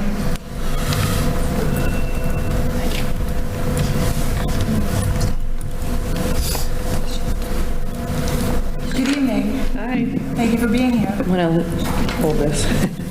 Lisa Mazur, 39 Shirley Park Road. I am Representative Lisa Mazur and a Goffstown resident. First of all, as I mentioned at last night's meeting, I want to emphasize that my comments here tonight are not meant to disparage the library or Diane Hathaway. I said that last night, who does a wonderful job as director. I don't want the library to close either. As one of the state reps for Goffstown, our town elected some of us to help keep their taxes low at the state level, which we will be working to do. At the local level, there's nothing more important than voting at town elections. Ours is on March 14th for everyone watching online, on articles that will have a significant effect like this one on our tax rate. Less than 15% of our town turns out to vote for local elections, and that has to change for reasons like this. I and other reps door-knocked on thousands of doors these past few months, and our community is concerned about how to pay their mortgages, rent, put food on the table, and gas up their vehicles right now. They absolutely cannot afford higher taxes due to this decision. If this keeps up, many of them will have to relocate. Yes, expanding the library would be nice, but in my opinion, not needed in these difficult economic times. Last night, I heard a lot of comments about how other towns have such nice libraries, so we deserve this. I also heard that people are lonely and need a place to gather. We have places in town that the elderly and others can meet for coffee, be in community, read a book, and meet together. Our high school and other buildings can accommodate for meeting spaces. We hear that library and Diane have received multiple awards. Wonderful. None of these reasons justify a $7.2 million exorbitant expansion request like this. We have police, parks, Parks and Rec and fire department decisions coming up, as well as a reevaluation. Our schools will need attention, especially with all this new housing coming in. This $7.2 million amount has grown from its inception, and Diane said it will probably continue to increase as well.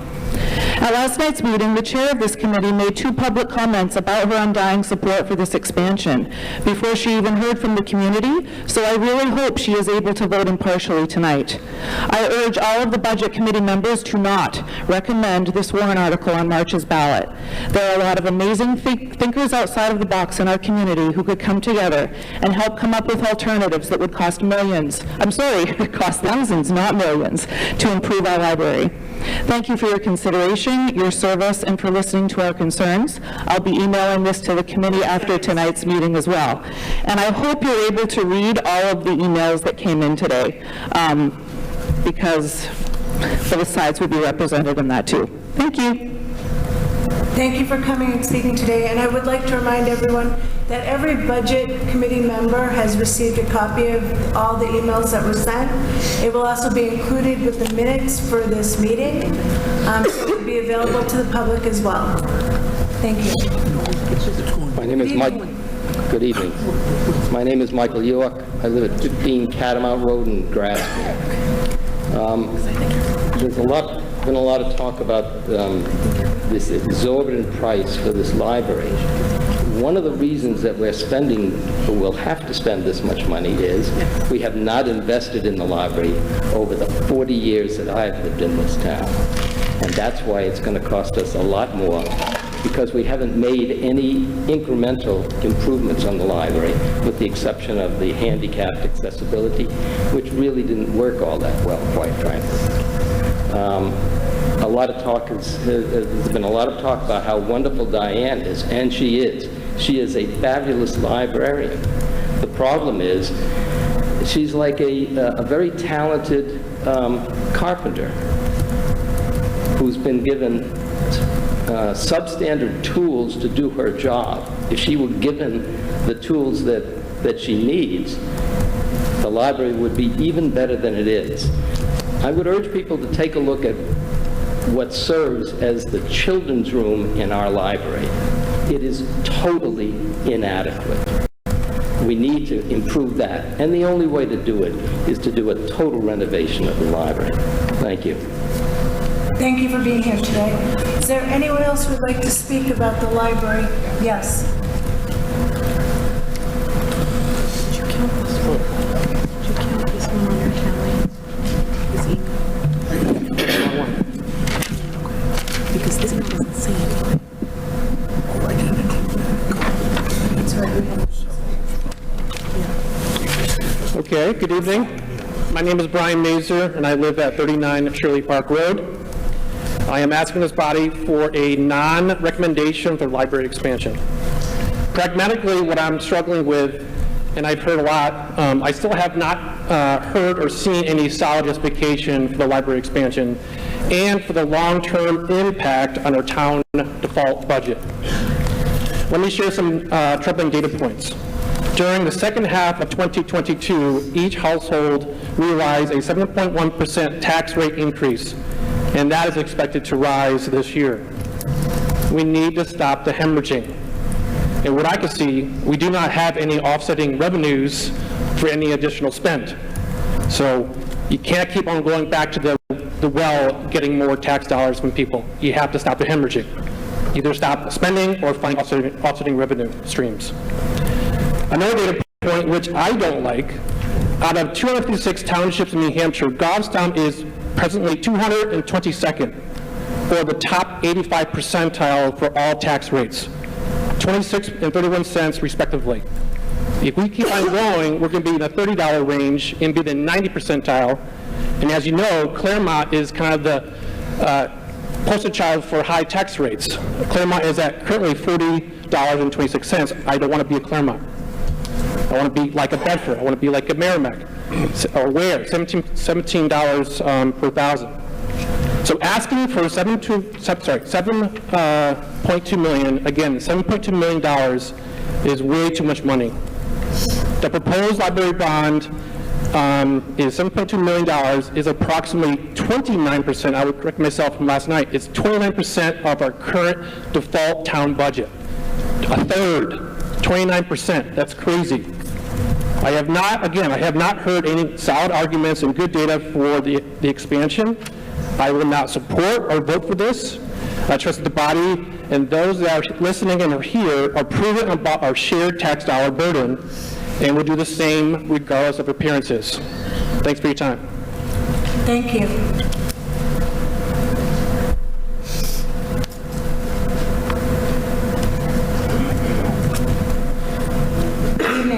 Kathy Coughlin, 83 New Boston Road. I am Vice Chair of the Library Board of Trustees. I'm also Chair of the Goffstown Public Library Foundation. That's a nonprofit that we formed for fundraising for this project. I didn't get my phone open. I just want to talk a little bit about timeline. Last night at the hearing, I heard a lot of this got landed on us all of a sudden. We didn't know about it. We have been planning for this project, and it's been in CIP since 2008. It has had a lot of changes during that time, because when we first went to CIP, we had a rough estimate from an architect who was on the board and a very rough number. We were told by CIP, come back with hard numbers, and we've been working steadily for that since 2018. We hired a construction management firm, working with an architect, worked with a fundraiser to help us get hard numbers. The 7.2 million is because we have hard numbers. and not a back-of-the-napkin estimate. When I talk to people about the library and having spaces, I hear about people wanting to come into, be in a place where they're not expected to spend money and can just be together with their community. People who want to go and maybe have a cribbage club without having to maybe buy food or drinks. And the library is that one place in town where you're not expected to spend money. We've also heard, why don't we just fix it up on the inside and just redo on the inside? The library actually did that when they put in the library addition. That's when the revamping and the changing of the space happened that allowed us to use the third floor and give us more space. But now we are maxed out. We have done the revamping. Sorry, I don't have my glasses on, so I can't read it. And I did want to just, when I talked last night about that rough estimate, per year costing the average taxpayer about $134, that's based on an average of households, not an individual tax rate. But that is a rough estimate, and finance has actually verified that that's a rough estimate, okay? And we understand it's a large amount, and it's not 7.2 million that's on next year's tax bill. It is divided over a bond payment. 30 seconds. Thank you. Just like a mortgage. So just like you wouldn't say, I can't buy a house because I have to pay $350,000 next year, you know that you're paying that over payments. And I think this is a true investment, and I urge you to vote, do your recommendation for yes. Thank you. Thank you. Stan Chess, 58 Horizon Drive. Thank you for being here today. What's that? Thank you for being here today. Yeah. I spoke last night, and I'm just trying to, 7.2 million is just too much. It's too much for this time right now. Our taxes have gone up, our house payment. I pay more taxes than my house payment right now. And a lot of people are in the same boat. I mean, everything's doubled. Gas is doubled, oil is doubled, food is doubled. It's got to stop. People's raises aren't getting there. This is a want, not a need. And I think what we need to do is look outside the box. 7.2 million. Is there any other place in town that we could renovate? Or can we make it smaller? We have to do something. We got to get outside tonight, have fundraisers. Maybe there's somebody in town that has a lot of money, which it seems a lot of people do, because they buy some land, they just put it into forestry. But why don't they spend that money on the library? I mean, why don't we ask these people that are using the library every day to spend more money to raise a fund? The 7.2 million is just too much right now in this society. And I resonate with all the rest of the people that came up. It's the same thing. It's not the time to do it. Thank you. Thank you.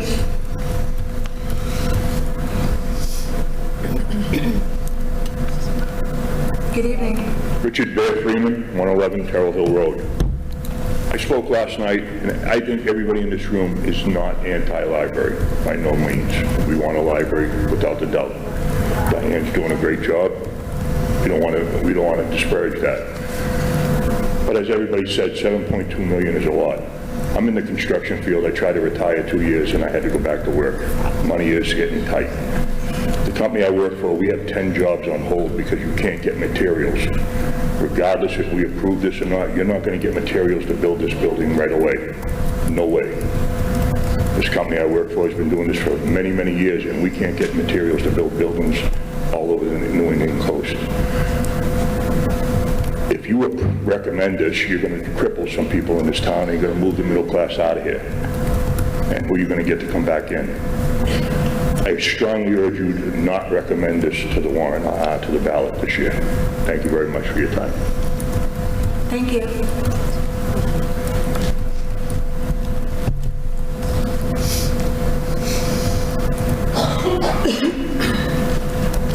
Hi, my name is Kylie Cooley. I live at 27 Heather Hill Lane, Goffstown, New Hampshire. I've been a resident my whole life. And I want to start out my speech by saying I love libraries, but this is the wrong time, as a lot more people have stated tonight. 15 years ago, I was 9 years old. My little sister and I would go to the library for the arts and crafts sessions they would host. And to our shock, not many kids would even go, even though it was advertised across schools. And keep in mind, this was before electronics. Fast forward to me being 23, going on 24. I have attended a 4-year university and obtained my bachelor's degree, rarely visiting the library and checking out a book. Why, you may ask? Well, all of our material is online, right at the access of our fingertips. If I wanted a hard copy book, I could simply visit Amazon and have it shipped right to my doorstep in a matter of 2 days. And studying-wise, as stated in the meeting last night, there are many places that teenagers would like to study and socialize with friends, like a coffee shop, a Paprika, and keep in mind, we have Starbucks now on the other side of town. I want parents to think about this $1 million proposal, not in the eyes of their children, but in the eyes of your financial burden. Of course, education is important, but you need to remember that the children of our town have access to libraries across the different schools located within, and our library hasn't changed for years. The money that you would be putting towards your tax bill if this proposal passes could be used to spend on Wi-Fi in your own home, perhaps a Kindle or hard copy books for your kid that they can trade off with friends. In today's technological world, it is absolutely absurd to be thinking about adding this huge addition to the library simply because it's wanted by regulars, where I'm sure most of the visiting numbers came from last year. Sure, it may be wanted by you, and you may even use it, but 10 years down the line, as the older generation fades, who is left to pay off that debt? Me and my generation. Not only do we have to worry about paying off our student loans, we can't even afford to pay rent. Many of us still live at homes with our parents, driving the same cars we have had since we are 16, and that is me. I'm doing that. I have a 40-hour-per-week job. Great school I went to, great job, I work at Fidelity, and I cannot afford rent. My point is, $7.2 million can be spent elsewhere to divisions that really matter, such as police and fire, real life-saving organizations. At the end of the day, a book isn't going to save your life. It's sad to think the American dream has become more of a nightmare with increasing expenses across the board, and this proposal will only add to that. Thank you. Thank you, Kylie. Are there any other comments?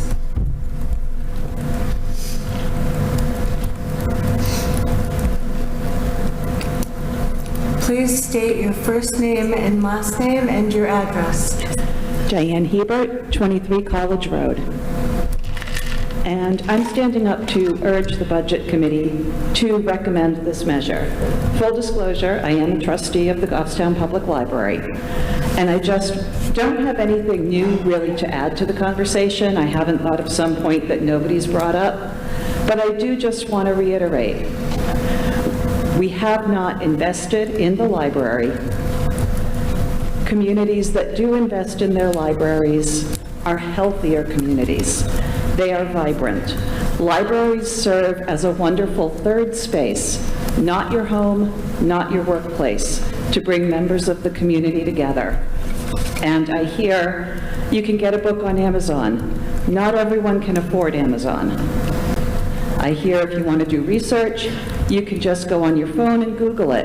I have to tell you, as someone who teaches academic research and writing, Google University is no substitute for a person who has studied library or information science. Librarians still connect people with information and information with people in vital ways, especially in an age of so much misinformation, disinformation, and malinformation. The role that libraries serve in getting good information to members of the community is irreplaceable.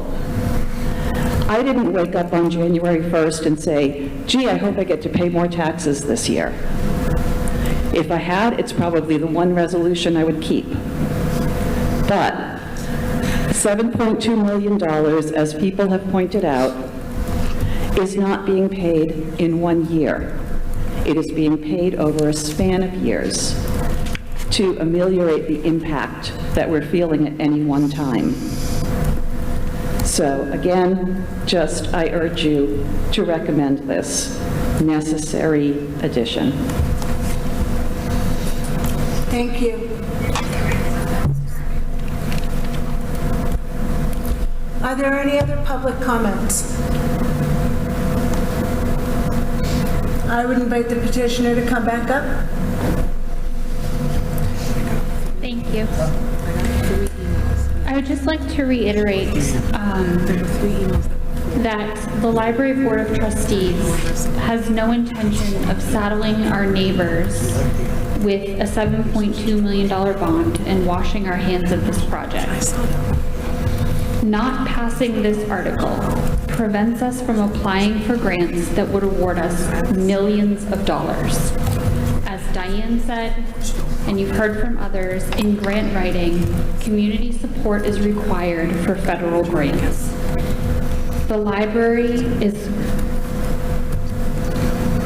eligible for and qualifies for grants that could shed millions of dollars off the cost of this project. We're asking for your support so that we can move forward. Time has shown that kicking the can down the road is not saving us money. Labor costs are not decreasing. And what started as a project that was, I don't want to give an exact number, but somewhere in the neighborhood of $5 million is now 7.2. And we have made 0 changes to the plan. Please let me emphasize that the cost of this project has increased more than $1 million, and we didn't make changes to the plan. That is the cost of waiting. There are no fixtures in this plan made of gold. No one's pockets are being lined. It costs this much because we have waited for so long.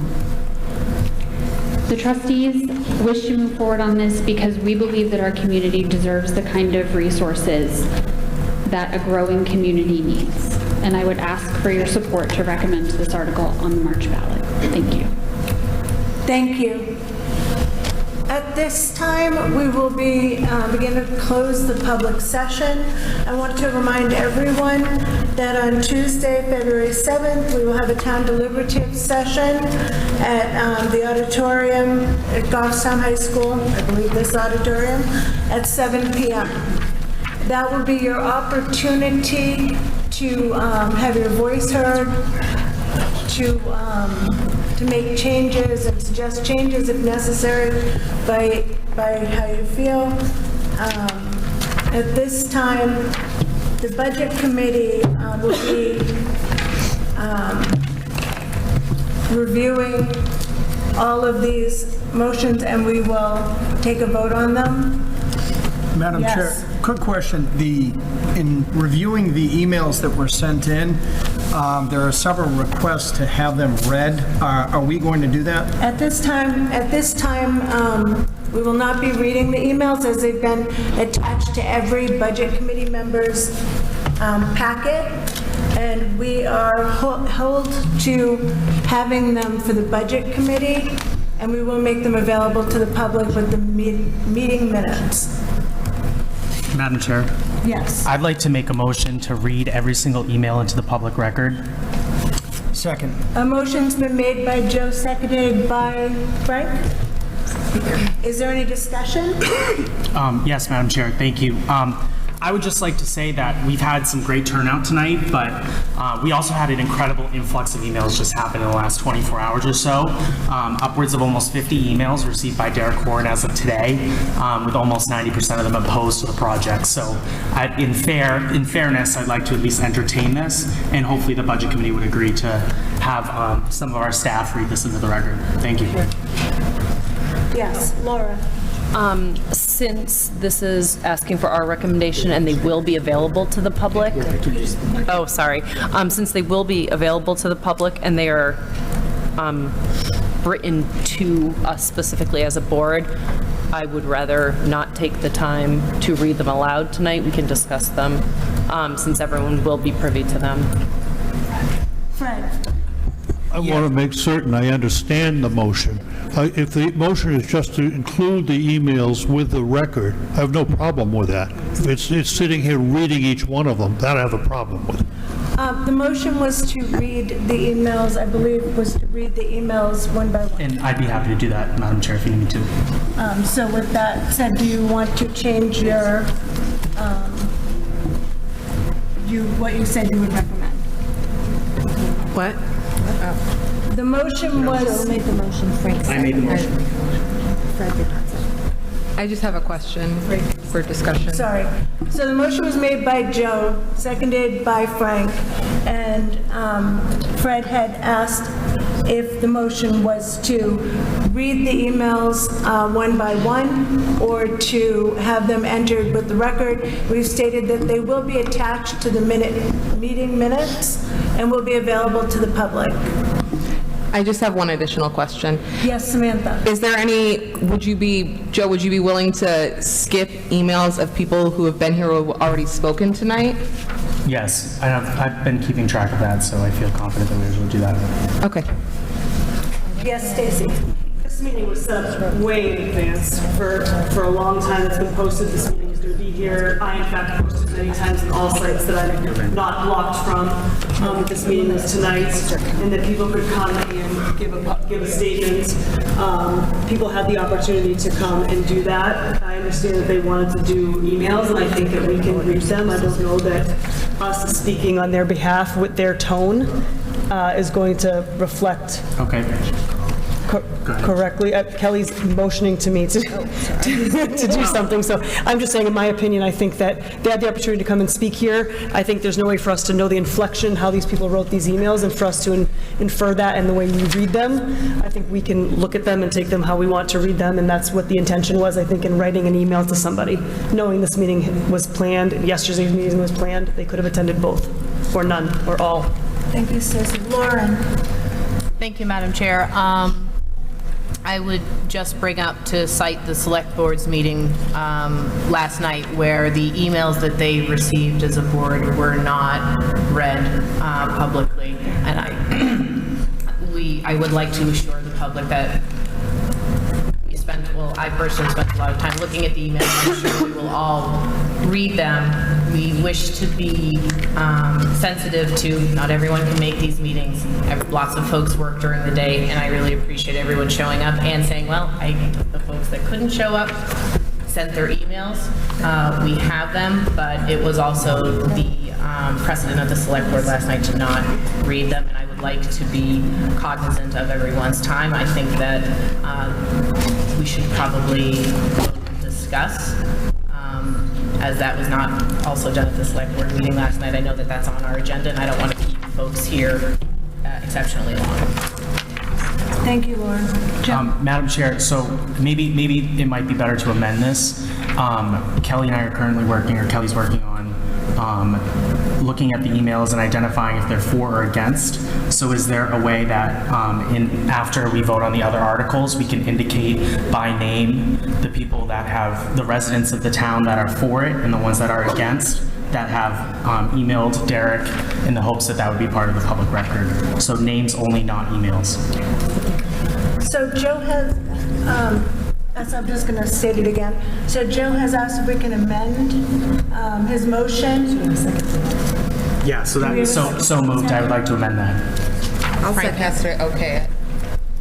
So, seconded by Samantha? No, Frank has to okay it. He seconded it first, so he has to okay the amendment. Boy, now that's power. That is how. And what's Stacy? I will second it. Okay, so seconded by Frank. So is there any more discussion? Yes, Laura. I just want to clarify, they will be part of public record whether they're read or names are named, correct? Yes, the emails in their entirety will be attached to the minutes. Yes, Frank. Madam Chair, I just have a point. There are several emails here asking for them to be read. We know it's not easy to get out to a budget committee meeting. There are many of my constituents that have small children. I'm one of them. It's many people work late hours.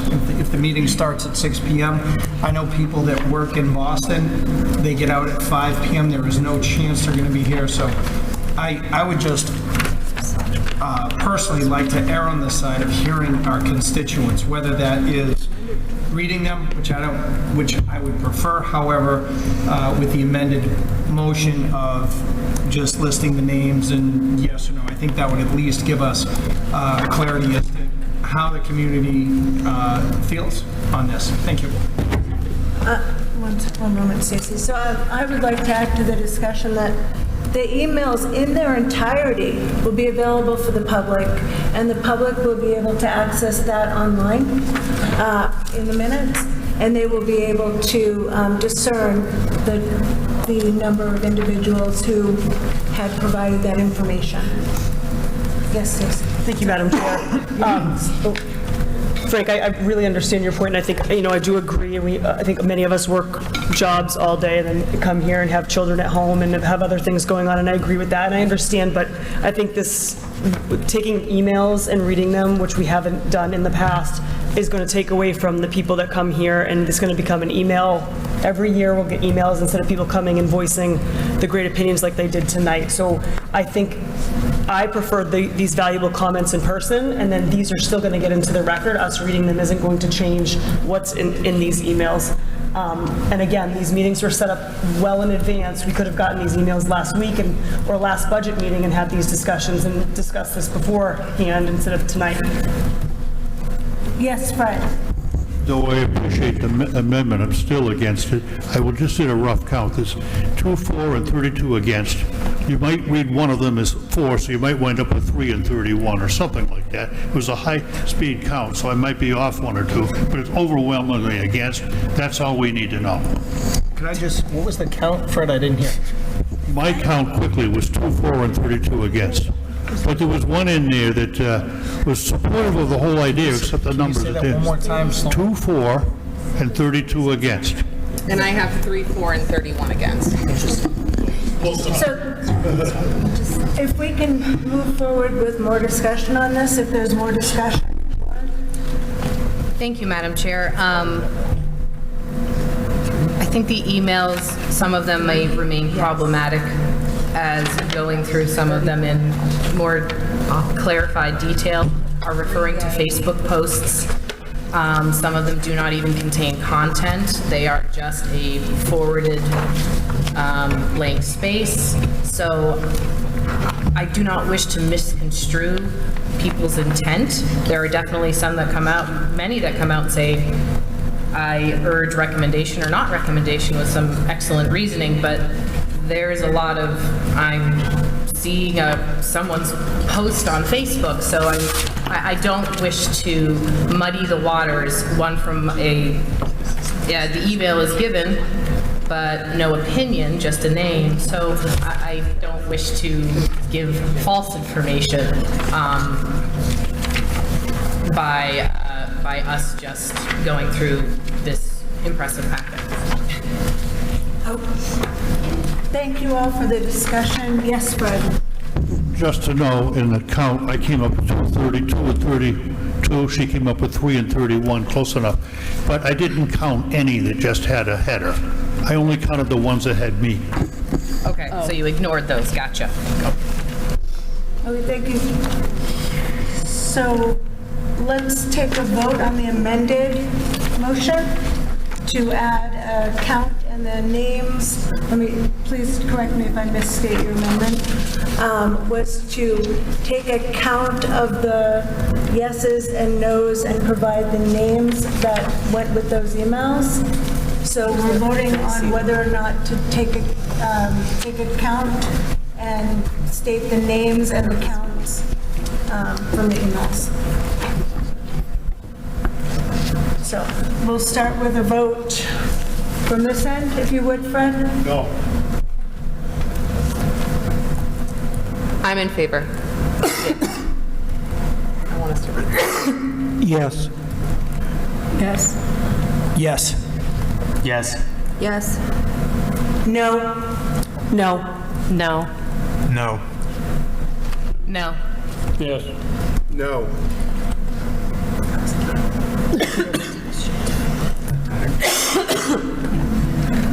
Do we have a count, guys? Somebody tell us if we're tied. I thought that was your job. But it isn't. This is so awkward. Yeah, let's just do hand raises. A raise of hands. Could you raise your hands for yes? This is a hard setup. So you are in favor of reading? Those are in favor of doing it. Oh, I'm not raising my hand anymore. Put your hand down. I did. 7. 7 yeses, so you see to me. And all those who say no? 6. So yes, 7 yeses, 6 noes. No one abstained? No. It's an awkward setup. Danielle?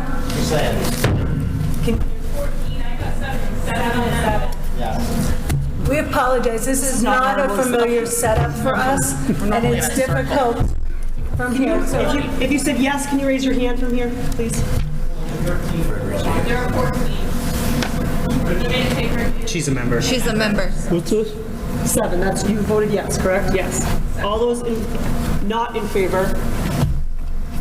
1, 2, 3, 4, 5, 6, 7. 7 and 7. Motion fails. Motion fails. the motion fails. I didn't count myself. Scott. So at this time, we'll be closing the public part of the session, and we thank you all for coming. Again, there's a town deliberative session. There's also a SAU deliberative session on February 6th. Thank you for your participation, and have a good evening. We're still voting. Yes. Yes, yeah, public. Yes. Public comment. Public comment is closed. That's my next. Okay. Did I say the public? You did. I'm so sorry. So with that, Mrs. Chair, are we ready to move forward? At this time, I'd like to have us take a 5-minute recess, and then we will move into the closed section.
the public hearing. We concluded the public hearing and we'll be continuing, we'll be continuing our budget committee meeting. So we're going to go through each of the motions, each of the items, and we're going to do a motion and a second for each one. So we'll start with the Goffstown Village Water. Do we have exact dollar amounts? Do we need those? Not all the members have access to it, so we can't make motions. Do you want to repeat it?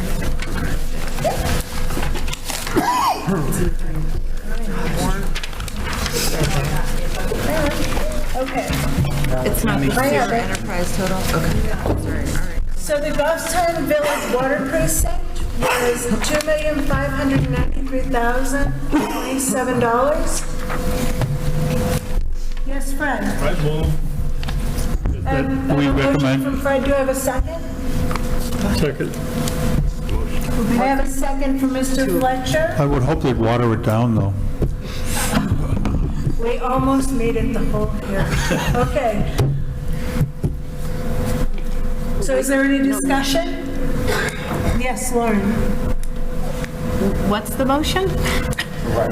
Right, but I mean, we're not going to read it out. We're not going to read it out. We're just going to say I make a motion to recommend, motion to recommend the Grasmere. Wasn't it already seconded? I seconded it. Fred, could you define, Fred, could you define the motion, please? I move to approve the Goffstown Village Water Precinct proposed budget to recommend to the taxpayers for the amount you read.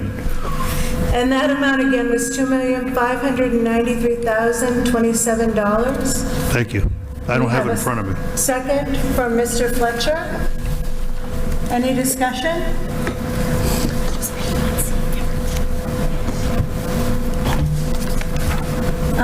We'll take a vote then.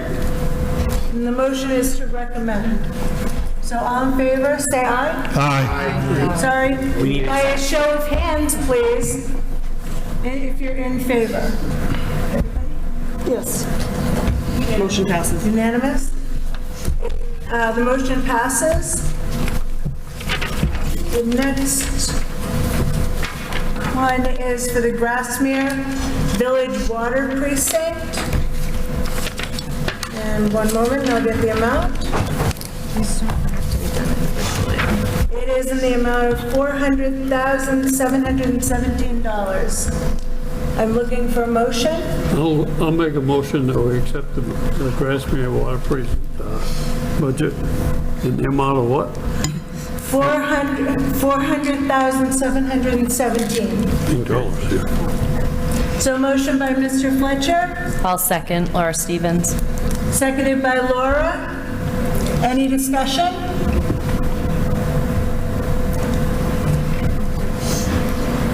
All in favor? Say aye, raise your hand. I'm in favor. Okay. All. Danielle Stanton. Motion passes. Motion passes.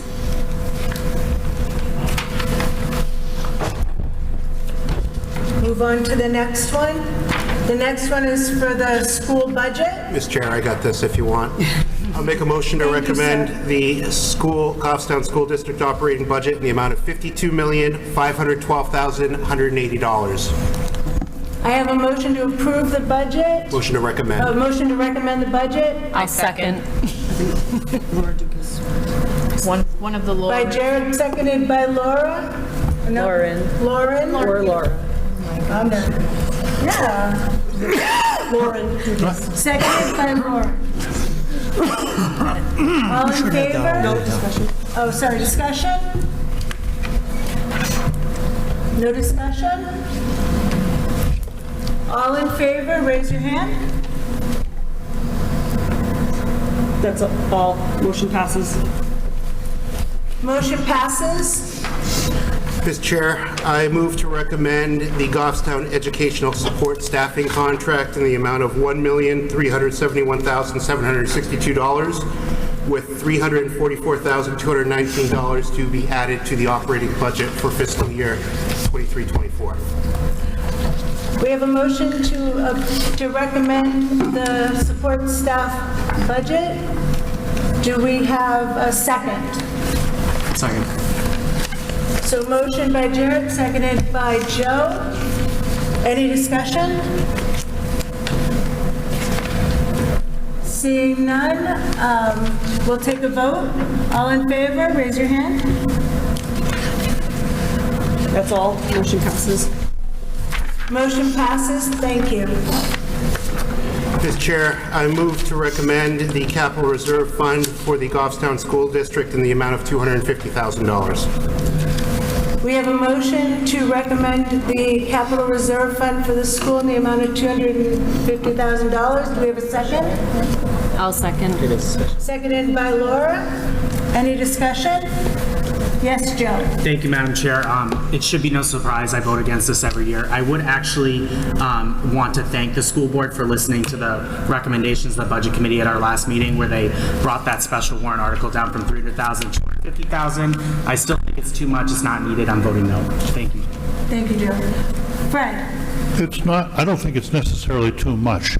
I don't like us $250,000, $300,000, whatever the number is, not tied to specific projects, as the rest of the town does that. The school got advice from attorneys saying it's much easier this way for us. But it would force you to spend it on what you said you're going to spend it on, or come to a vote to change it. And by just stating without any specific amount, I'm going to vote no. And this $300,000 was spent on this auditorium. I'm sorry, I still don't see anything wrong with these chairs. And that was without any kind of vote from the public at all.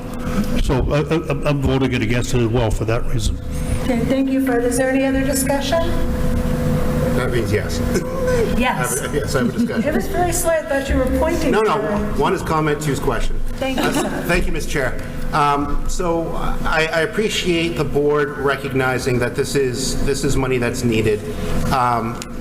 Joe and I have our conversations, and I respect Joe and his opinion.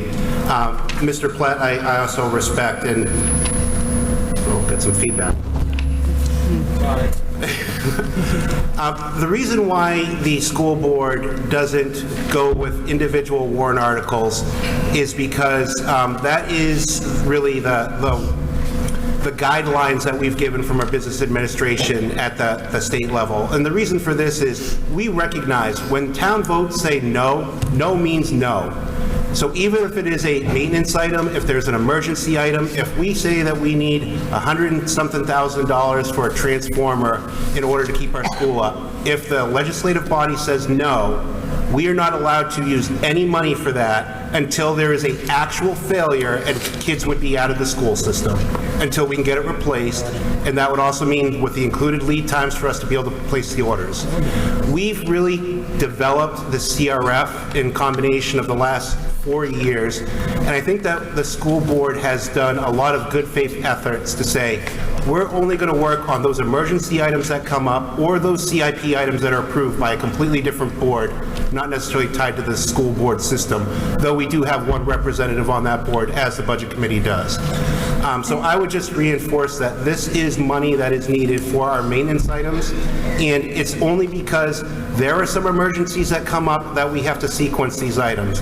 We did not have a fire panel on our CIP that needed to be done, but there was an immediate failure imminent that we had to shift and bring that in. So I recognize what Board Member Platt is saying. I respect what he's saying, but that's the way that we set it up years ago, and it's continued to work in favor of both the schools, the budget, and the legislative body that continues to approve. Thank you, Jared. I believe that answered the that was my comment. Fred's comment, question. Is there any other discussion? Samantha? No, I'm sorry, I'm taking it back. Yes, Joe. Hey, thank you, and I respect my friend Jared, of course. I would just like to point out to members of the public and members of this board that there is a contingency fund that can be used for purposes of an emergency, and that fund only needs a vote of the school board in order to be approved. And actually, the state legislature, in their infinite knowledge, a couple years ago, actually removed a lot of the requirements to access the contingency fund. One of those requirements is the approval by the Budget Committee. We no longer have to approve it. Another requirement is the Commissioner of Education has to approve it. We no longer have to go through Commissioner of Education. So we have not only given you more power, we're now giving you more money to spend that you could use in case of an emergency. And I wholeheartedly agree that we sometimes have emergencies in Goffstown.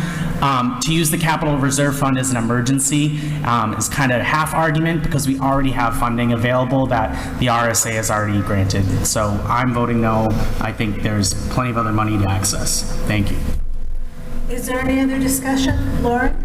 Thank you, Madam Chair. As the Budget Committee representative to CIP, had the privilege to see the town and the schools' capital improvement projects. There is over 10 million, I think, on the school side of the CIP. 6 million, thank you. Thank you, Mr. Talbot. I mean, if you look at how things are going to break down as the slides were up, 300,000 really isn't sufficient to cover those things. I know there has been discussion about the immense cost of paving and roofing that is to come in the next several years, and that is a need.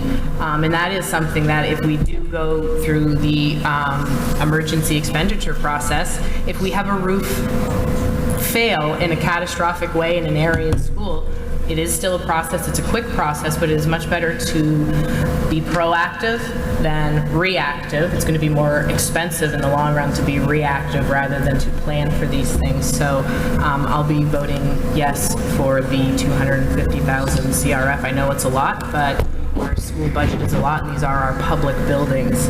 Not only do they house children, they are also our shared community resource.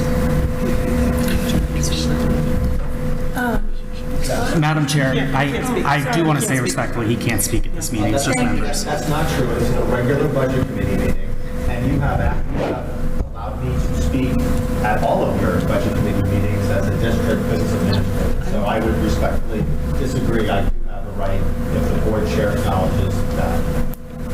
I think that the school board rep would do a really good job defending their warrant article that they put on the ballot. So I think that, I know Scott does a good job too, but... Absolutely nothing. I will not be advocating for or against at all.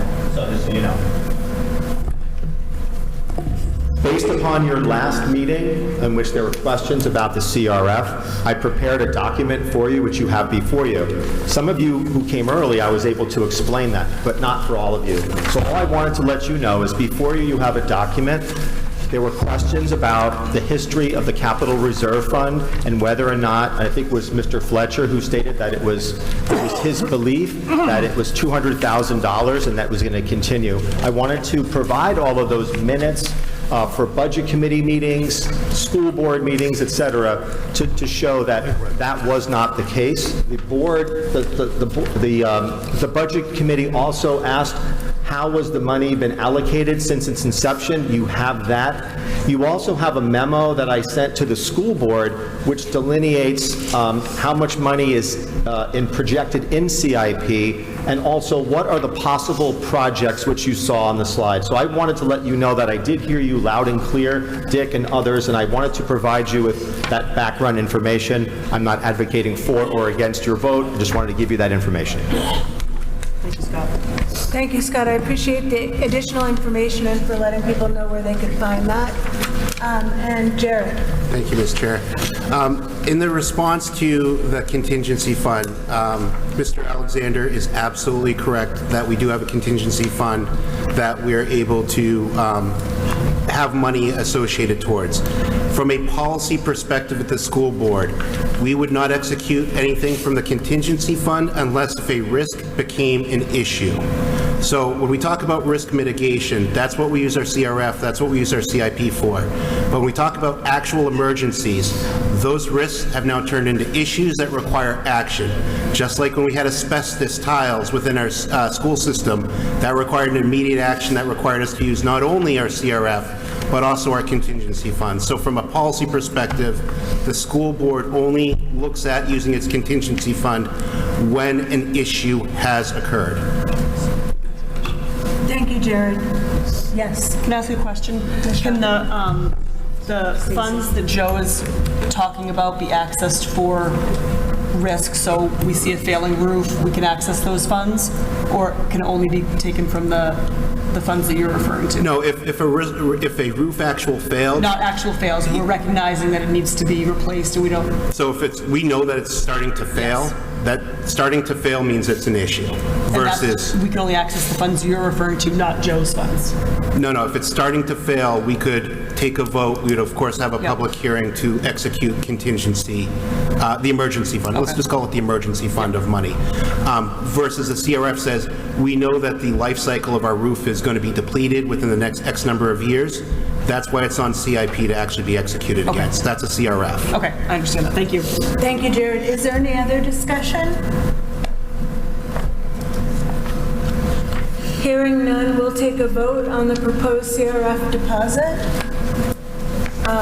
All in favor? You put your hand up.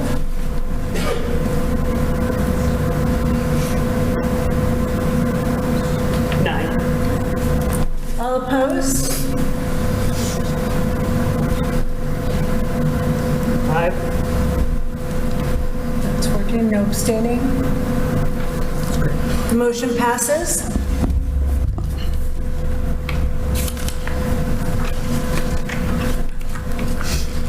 That concludes the school board. Thank you, Jared. And next we have the town budget. I'll make a motion that we recommend town budget for the proposed operating budget of $26,949,893. Motion made by Kelly. Do we have a second? I'll second. Don't need to. Is that Gail? Yeah. Motion seconded by Gail. Any discussion?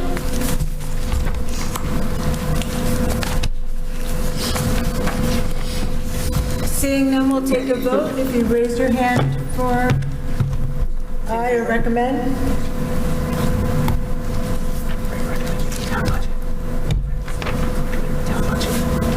That's all of us. Motion passes. Motion passes. Do the two special ones together, or do you want me to take them individually? I'll make a motion, we recommend the fire apparatus capital reserve fund article for 526. That's the EMS. Oh, I'm sorry.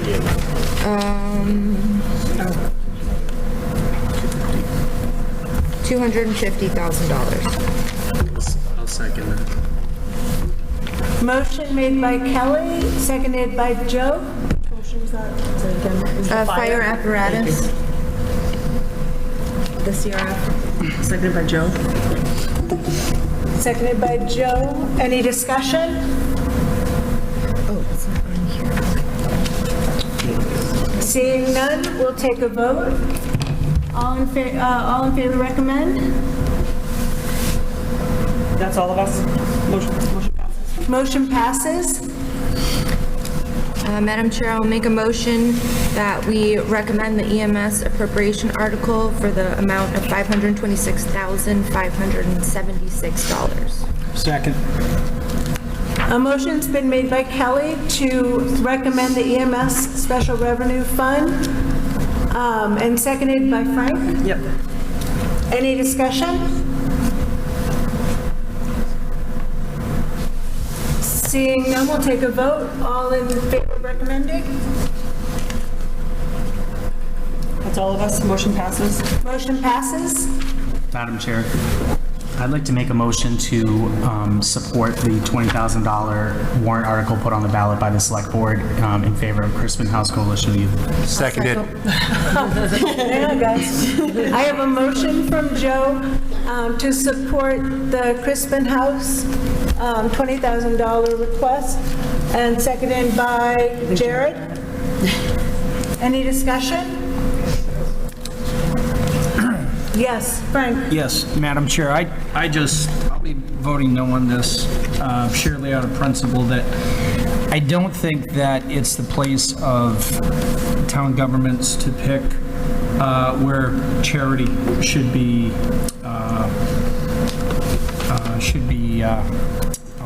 placed. That's it. Thank you, Frank. Is there any other discussion? Seeing none, we'll vote.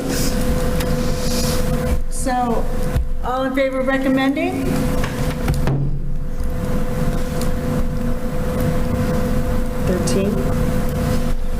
Any opposed? One. Motion passes. Motion passes.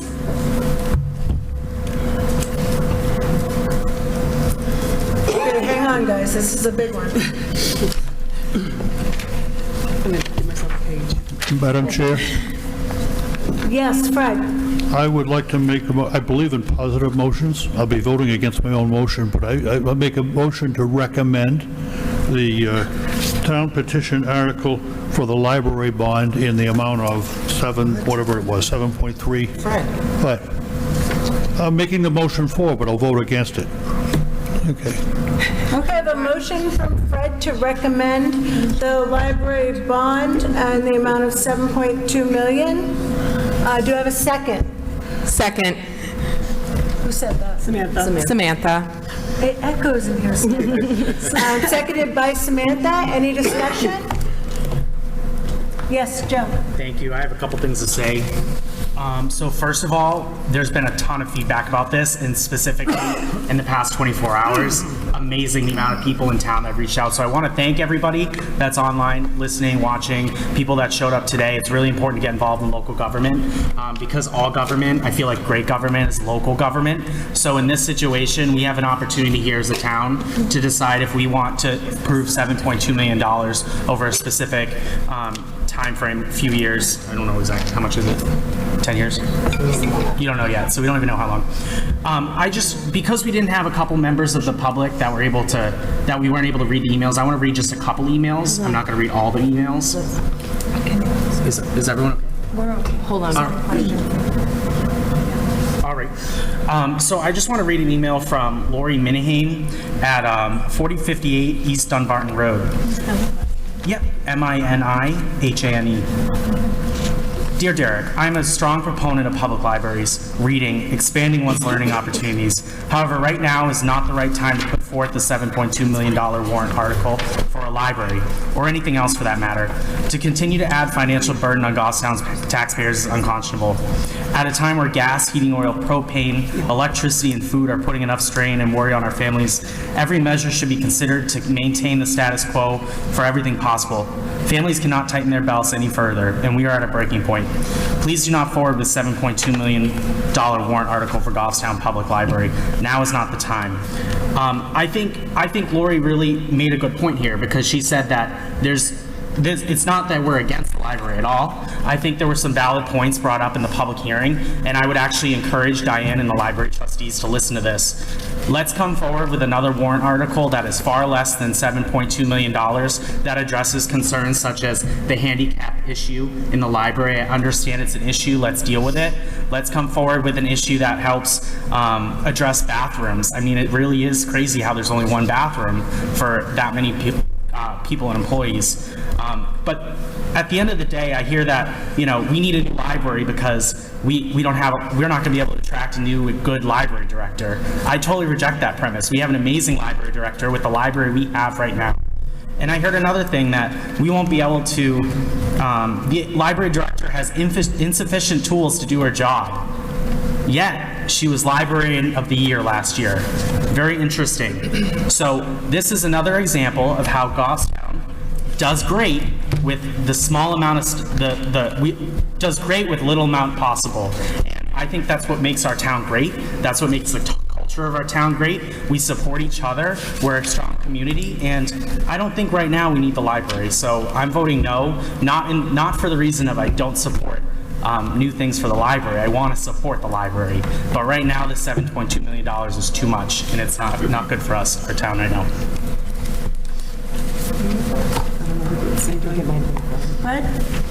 I heard a lot of support for the library, heard a lot of support for maybe some expansion, but I heard rejection of $7.2 million. And so that's, and it was overwhelming, the email count and the testimony. So this is not even going to get 60% if we did recommend it. But I can't recommend $7.2 million. Thank you, Fred. Stacy? So this is something I've actually very much been struggling with, a decision that my family has talked about a lot, because 7.4 million is a lot of money, and I'm not going to pretend, 7.2, above 7 is a lot of money. Above 5, above 2 is a lot of money, and, financially it's going to hit all of us in Goffstown. But we had an interesting thing happen to our family this week. We took in our first foster child, and the first thing he asked to do was go to the library. And I could not believe that, and I'm not joking you. He got a library card, and he rented books. In our house, we have a TV in every room. He has electronics. He has access to anything he wants, any way to get information, and he chose to go take out 2 space books at the Goffstown Library. And it really, in that moment, I said, this is bigger than what we're thinking. It's bigger than our little library. It's bigger than the great work that our librarian has done. This is the future of our community. And I moved to Goffstown because it was the small town feel, and I grew up in a big city, and I liked the idea that it was this small town, but we need to make this town better. We need to find a way to bring the community together. And part of that is by building and expanding a library, we can have meetings. You may not know this, but if you have foster children in your community, which you do, their visits with their families are often 90% of the time in a library.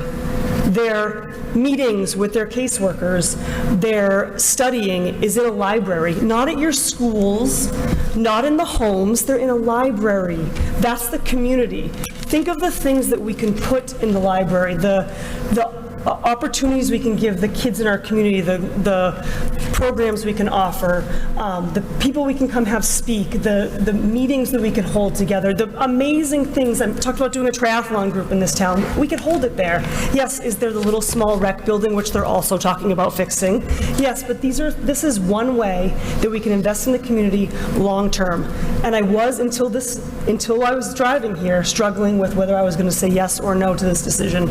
And my wife and I talked about it a lot, but until that little foster boy said to me, I want a library card, I'm telling you right now, I was not convinced, and I am now, that we need to expand that library, and we need to give our community something that we can be proud of. So I will be voting for this.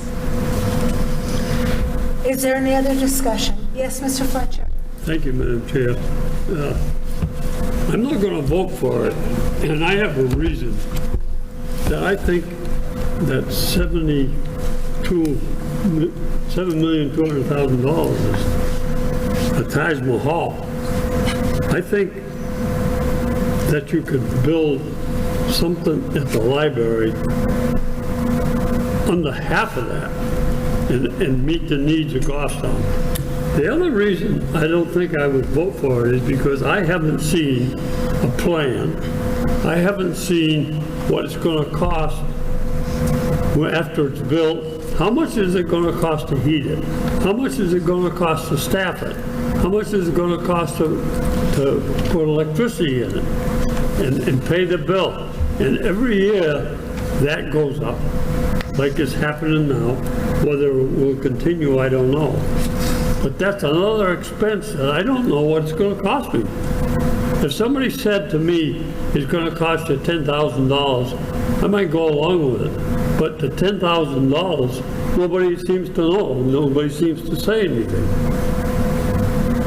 So I won't be voting for it. I support anything that the library does, and I think the library does a lot of good for the community, but I still can't fathom spending $7,200,000 at this time to build it until I hear all the ins and outs. Thank you, Mr. Fletcher. Yes, Laura. I want to speak directly to that, and with all due respect, many of those questions have been answered multiple times, in multiple venues, multiple ways. To the best of the ability, as any questions for any building project could be answered. We have received information pertaining to those questions. Thank you, Laura. Is there any other discussion? Yes, Frank.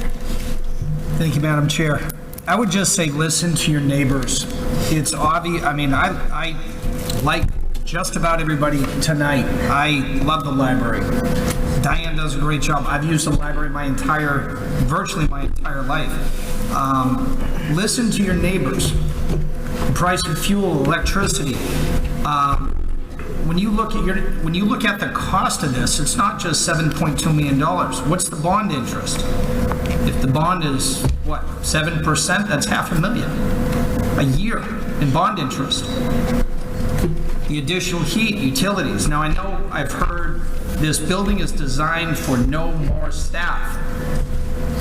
The building is massive.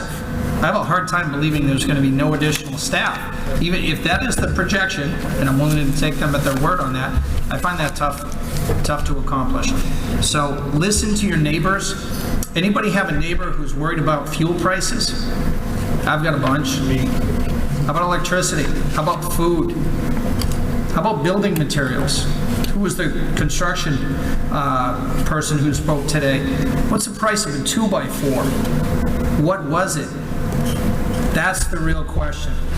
And I hear and I can empathize with the library is a great meeting place.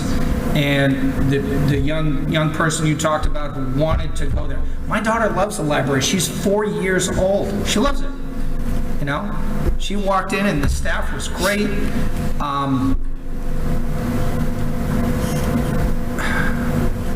The problem is, it's not going to help somebody fill a tank of gas or a tank of oil. Okay? We already have that. We already have a great library. We have a great library. We have a great, head librarian. What is the incremental difference? That's what we're really, really talking about when you get down to it. $7.2 million. What does it give us above what we have right now? It's cost benefit to me. That's it. So I'm going to be voting no against it. Thank you. Thank you, Frank. Yes, Kelly. Thank you. So, as the Select Board representative to the Budget Committee, I wanted to share with you all, because I'm also the Select Board representative to the Library Board of Trustees. And I've shared this information about my time on the Library Board with the Select Board members many times through the years that we've been talking about this library expansion. And I wanted to share it with you all as well, because I have had the privilege of working with the Library Board of Trustees, with them and encouraging them in my capacity on that board to do the work to explore this. And they have countless hours and time in our community listening to residents' wants and needs, putting out surveys, advocating for what kind of services residents want. They have done the work to start a foundation and move forward with fundraising, and I know that you all are supporting the library as a whole, but I just encourage you to not only take in everything that residents have presented last night and tonight, but also to take the time to reach out to the trustees for those questions that you have of the reasoning behind what they've asked for, because I can assure you that they have done a very extensive job with that reasoning.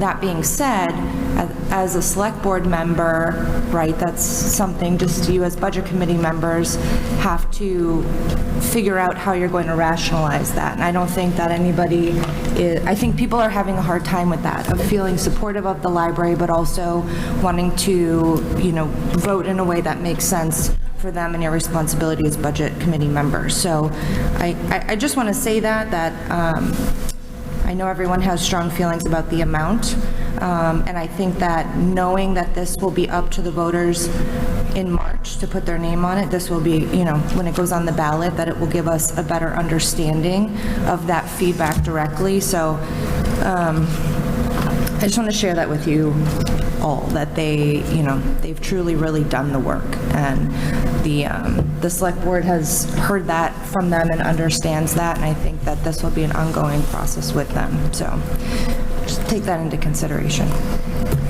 Thank you, Kelly. Yes, Lauren. Thank you, Madam Chair. Something that the Budget Committee has always asked, in particular, I'm thinking of Mr. Hobbs, was we asked the departments, do you have what you need? And as the Budget Committee, it is our responsibility as the public, for the public sort of oversight of all the financial transactions in the town and the school, to be the committee that asks those questions. Well, why do you need this? Didn't you think out of the box? Did we try fundraising? Did you look at grants? We do ask all those questions because it's a large task for the public to come to all these meetings and watch all the notes and be accessible. We recognize that. That's why Goffstown has a budget committee. But something that we've done through the tours and the presentations is we've asked our department heads, do you have what you need? Do you have what you need to ensure the service and safety of our community? And for over 10 years, our librarians have been saying, not really. And now the answer is a resounding no, we don't. I hear a lot of people talk about, well, we need to make sure fire and police are supported. They are. If we had a fire chief come to us and say, we are not able to do our job, the select board has taken care of that with emergency funds. There have been lots of different measures over the years that I was not here for at that time. But we have a department in town who is saying that we cannot do our job. We cannot continue this way. And I know there are lots of expenses. There will always be expenses. It is my great sadness that our towns are not funded better at a state level.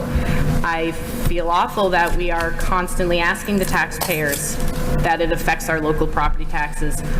I ask our state representatives to make the situation better for us all so we do not have to constantly saddle taxpayers with higher property taxes. If we had state building aid, if we had some of these very important resources, we would be able to take advantage of them. The $7.2 million with the current bond rates, which are volatile, looks like it would be about 74 cents per assessed thousand for us. It is a cost. It is a cost that I wish we did not have to shoulder on our own, but it is a cost that I feel that our community deserves, and I want to make sure that our town leaders and the people that work for us have what they need for our community. So I'll be voting yes. Thank you. Thank you, Lauren. Yes, Laura? I want to start by saying I am going to recuse myself from this vote tonight. I have sat on the board since August, the Library Board of Trustees. My degree is in information science, as we all know. I am a librarian. I work in library admin. So for all those reasons, I have thoughts, but I will recuse myself from voting. Piggybacking off of what Lauren said, the fact that everyone loves the library, knows Diane is great, knows she's award-winning, the library is award-winning, that is not based off the fact of the library having everything they need to serve the community. Those are based off specific things the library has done that Diane has done throughout her career, recently, not so recently. That's not a good judge of the necessity of a building project. Also, library architecture is a very specific field. This building is in no way extravagant. It is the studies have been done that it is appropriate and sufficient for our town that has grown since 1902. This is not the librarians or the trustees asking for more than they need. That has been highly considered during this process. The people that spoke as to why they support this, the people that spoke tonight, the people that spoke in the emails, the people that we've heard speak over time at the listening sessions, at different, through different avenues, their reasons aren't as tangible as that 7.2 million. I know we like the tangible things because it makes more sense to align a cost. It's true, and it's always true, that if you look at the library, how well it's supported, how well it's funded, the appropriateness of the building, the staff, the materials, the work they put in to the town is stronger when the library is stronger. That there is research that supports that completely. As far as the internet argument, because that's another argument that's come up a lot, the internet in no way, even though we can do so much on the internet, it doesn't mean we can and should do everything on our personal devices, and it certainly doesn't mean that everyone has personal devices or personal internet. It's around 7% of Goffstown that is at or below the poverty level. That sounds like a small percent, but those are our neighbors also. You may not see them every day, but they're not going to Apotheca and sitting and having coffee. They're not buying books at Barnes & Noble. If we lift up those parts of the community with public service, our community is stronger overall. But I get it, the 7.2 million. We all pay taxes, we all buy groceries. It's the same as everyone says. In a perfect process, in my opinion, with the knowledge I have of this overall, in a perfect process, a capital fund would have been set up and started looking for major big donors earlier on. That did not happen. Other work has been done to move this forward, and it is very true that once the town is behind something, you will receive much more money. A lot of things have to be matched. If someone's going to give us $500,000, they need to know that we are already matching it. So that money will come.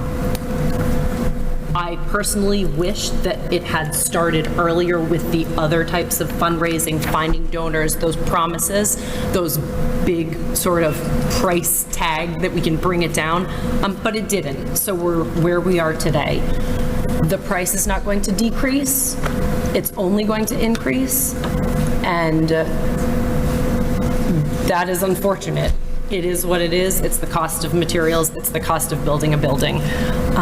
Those are my main points, and I really want people to consider whether you are for or against, for personal, as a budget committee, for your own family. I really want you to consider the big picture when it comes to this. There is a cost, and the process could have been different to alleviate that and give a different number on a bond. That's not what happened. This is where we are. Is it worth moving forward?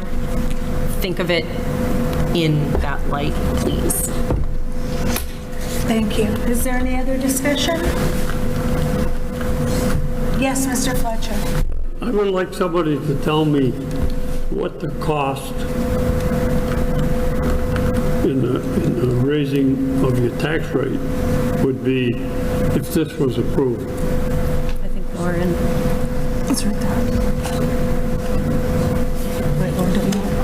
Yeah, I didn't want to speak out of turn. It's the New Hampshire, I know that, thank you. I mean, I can add to that a little too. So if the bond were to be passed, the town would have to negotiate the bond itself, which includes the year and also the percentage of interest on that bond. So we don't have an answer to that. We only have a guess. And that was what I was saying, was New Hampshire Municipal Bond Bank based on rates today, which are variable, which is why folks are often resistant to give a quote, because it's going to be a misquote. But to give a ballpark, it was 73 cents on per assessed thousand if we went on 7 million bond today. But that is, again, that is a guaranteed misquote. Thank you, Lauren. Frank. Yes, Frank? Hi, so I just have two quick things.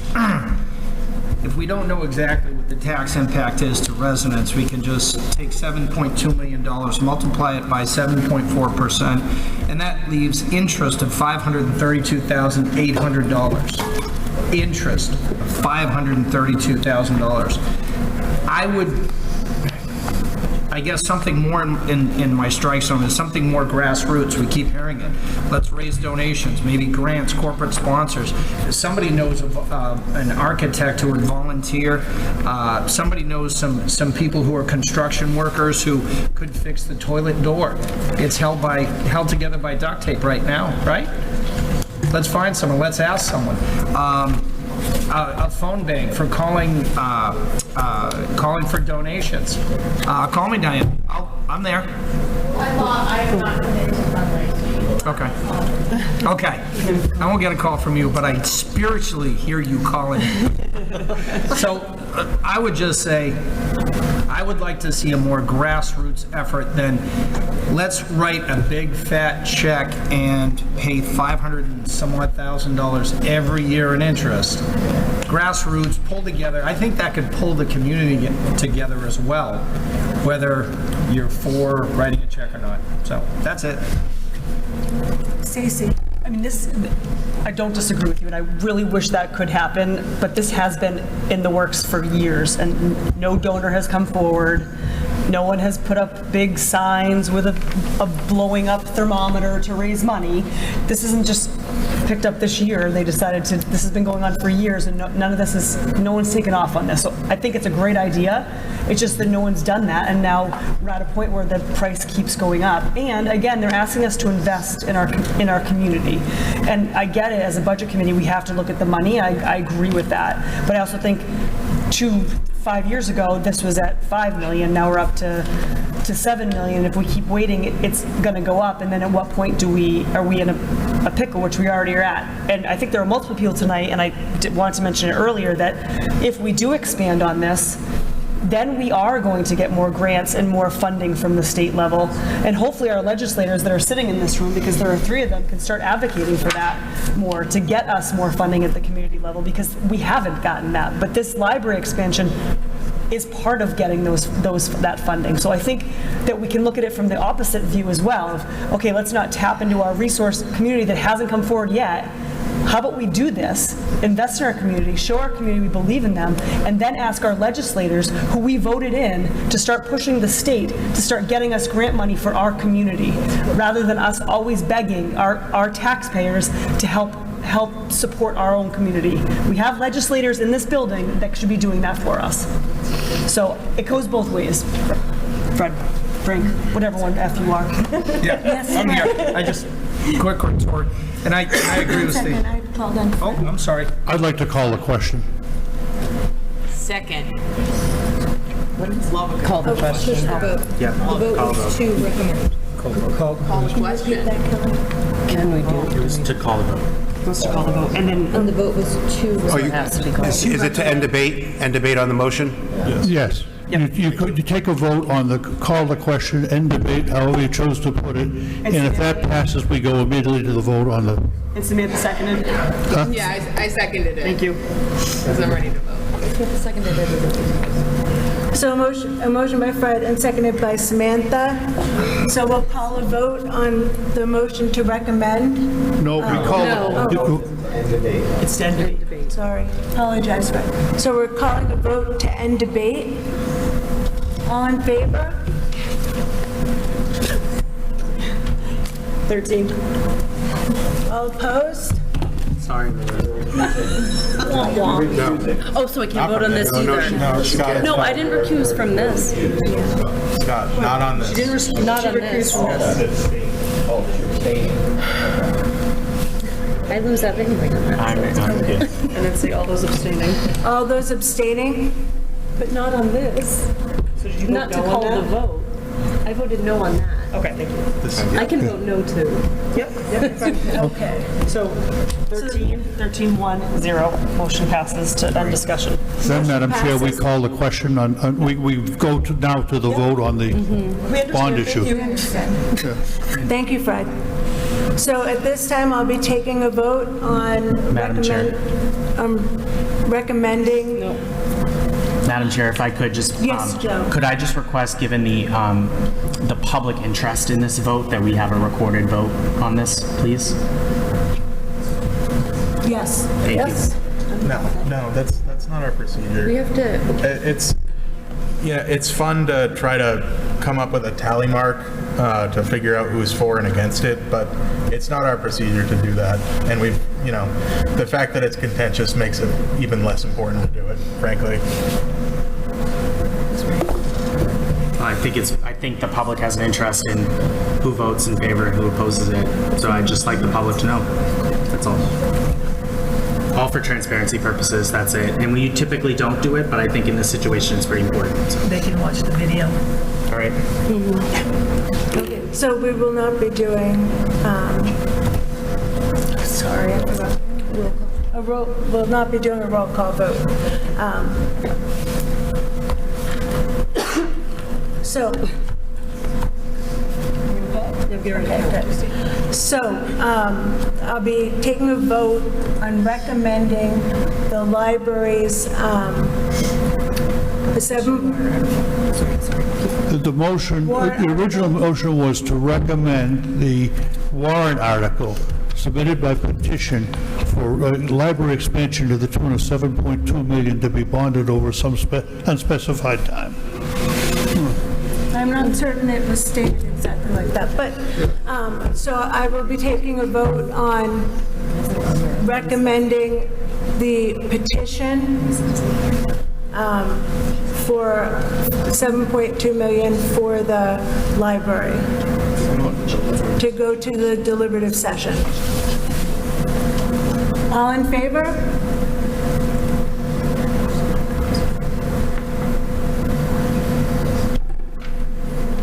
Five. All opposed?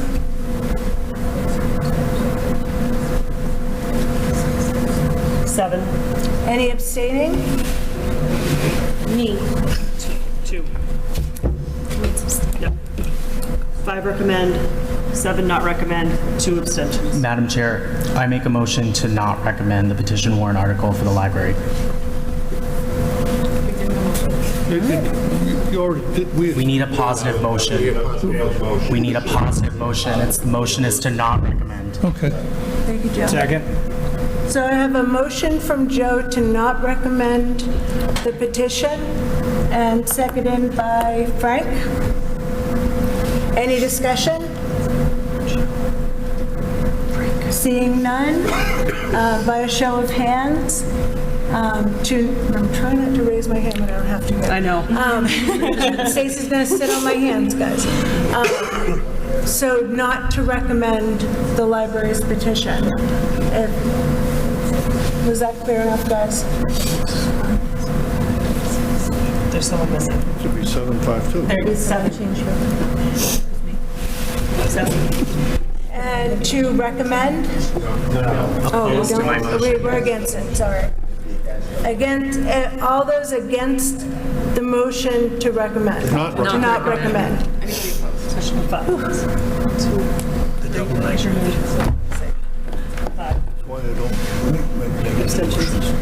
Abstentions? So 7, 5, and 2. So this motion passes. The motion passes? To not recommend. To not recommend. Madam Chair. Just for Gail's benefit, a moment ago I stated that it was less important to follow our regular procedure. I meant to say it was more important. Thank you. I just realized, I don't know why, yeah. Madam Chair, I move to adjourn. Oh, hold on. I will not minutes to approve. We have this is a long a meeting. couple small things. I make a motion to approve the meeting minutes from November 29th, 2022 as presented. Second. I have a motion from Kelly to approve the meeting minutes from the 22nd, did we say? 29th. From the 29th, and seconded by Fred. Fred. Any discussion? No discussion. All in favor? Aye. Leave it up. Any opposed?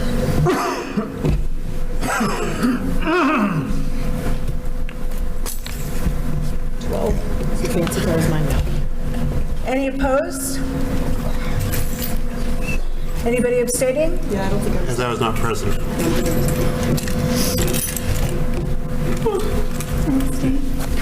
Two abstentions. I make a motion, oh, sorry. I make a motion to approve the December 6, 2022 meeting minutes as presented. Second. Motion by Kelly, seconded by Fred. Any discussion? No discussion? All in favor?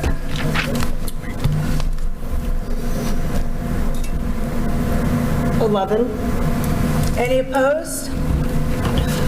Any abstaining? 1103. Passes.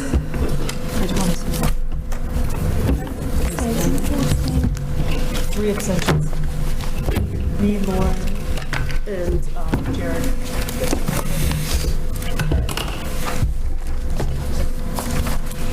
I have a reminder that we have our deliberative session. The school deliberative session is on Monday, February 6th. The town deliberative session is on Tuesday, February 7th.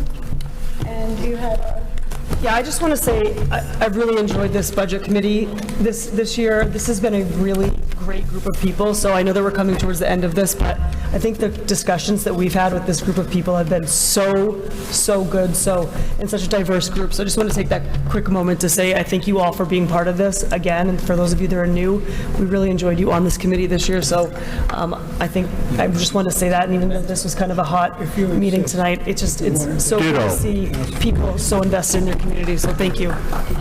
Thank you, Stacy. I would like to just mirror, I would like to just mirror that this session has been really good, and to remind anyone who is up for re-election in March to please notify or fill out the paperwork if you are planning to run again. I thank you all for being here, and I think Kelly I'd like had to a motion. second Kelly's. Making a motion to adjourn, thanks. Motion by Kelly, Second. seconded by Frank. All in favor? All in favor? Aye. Thank you all for all your hard work.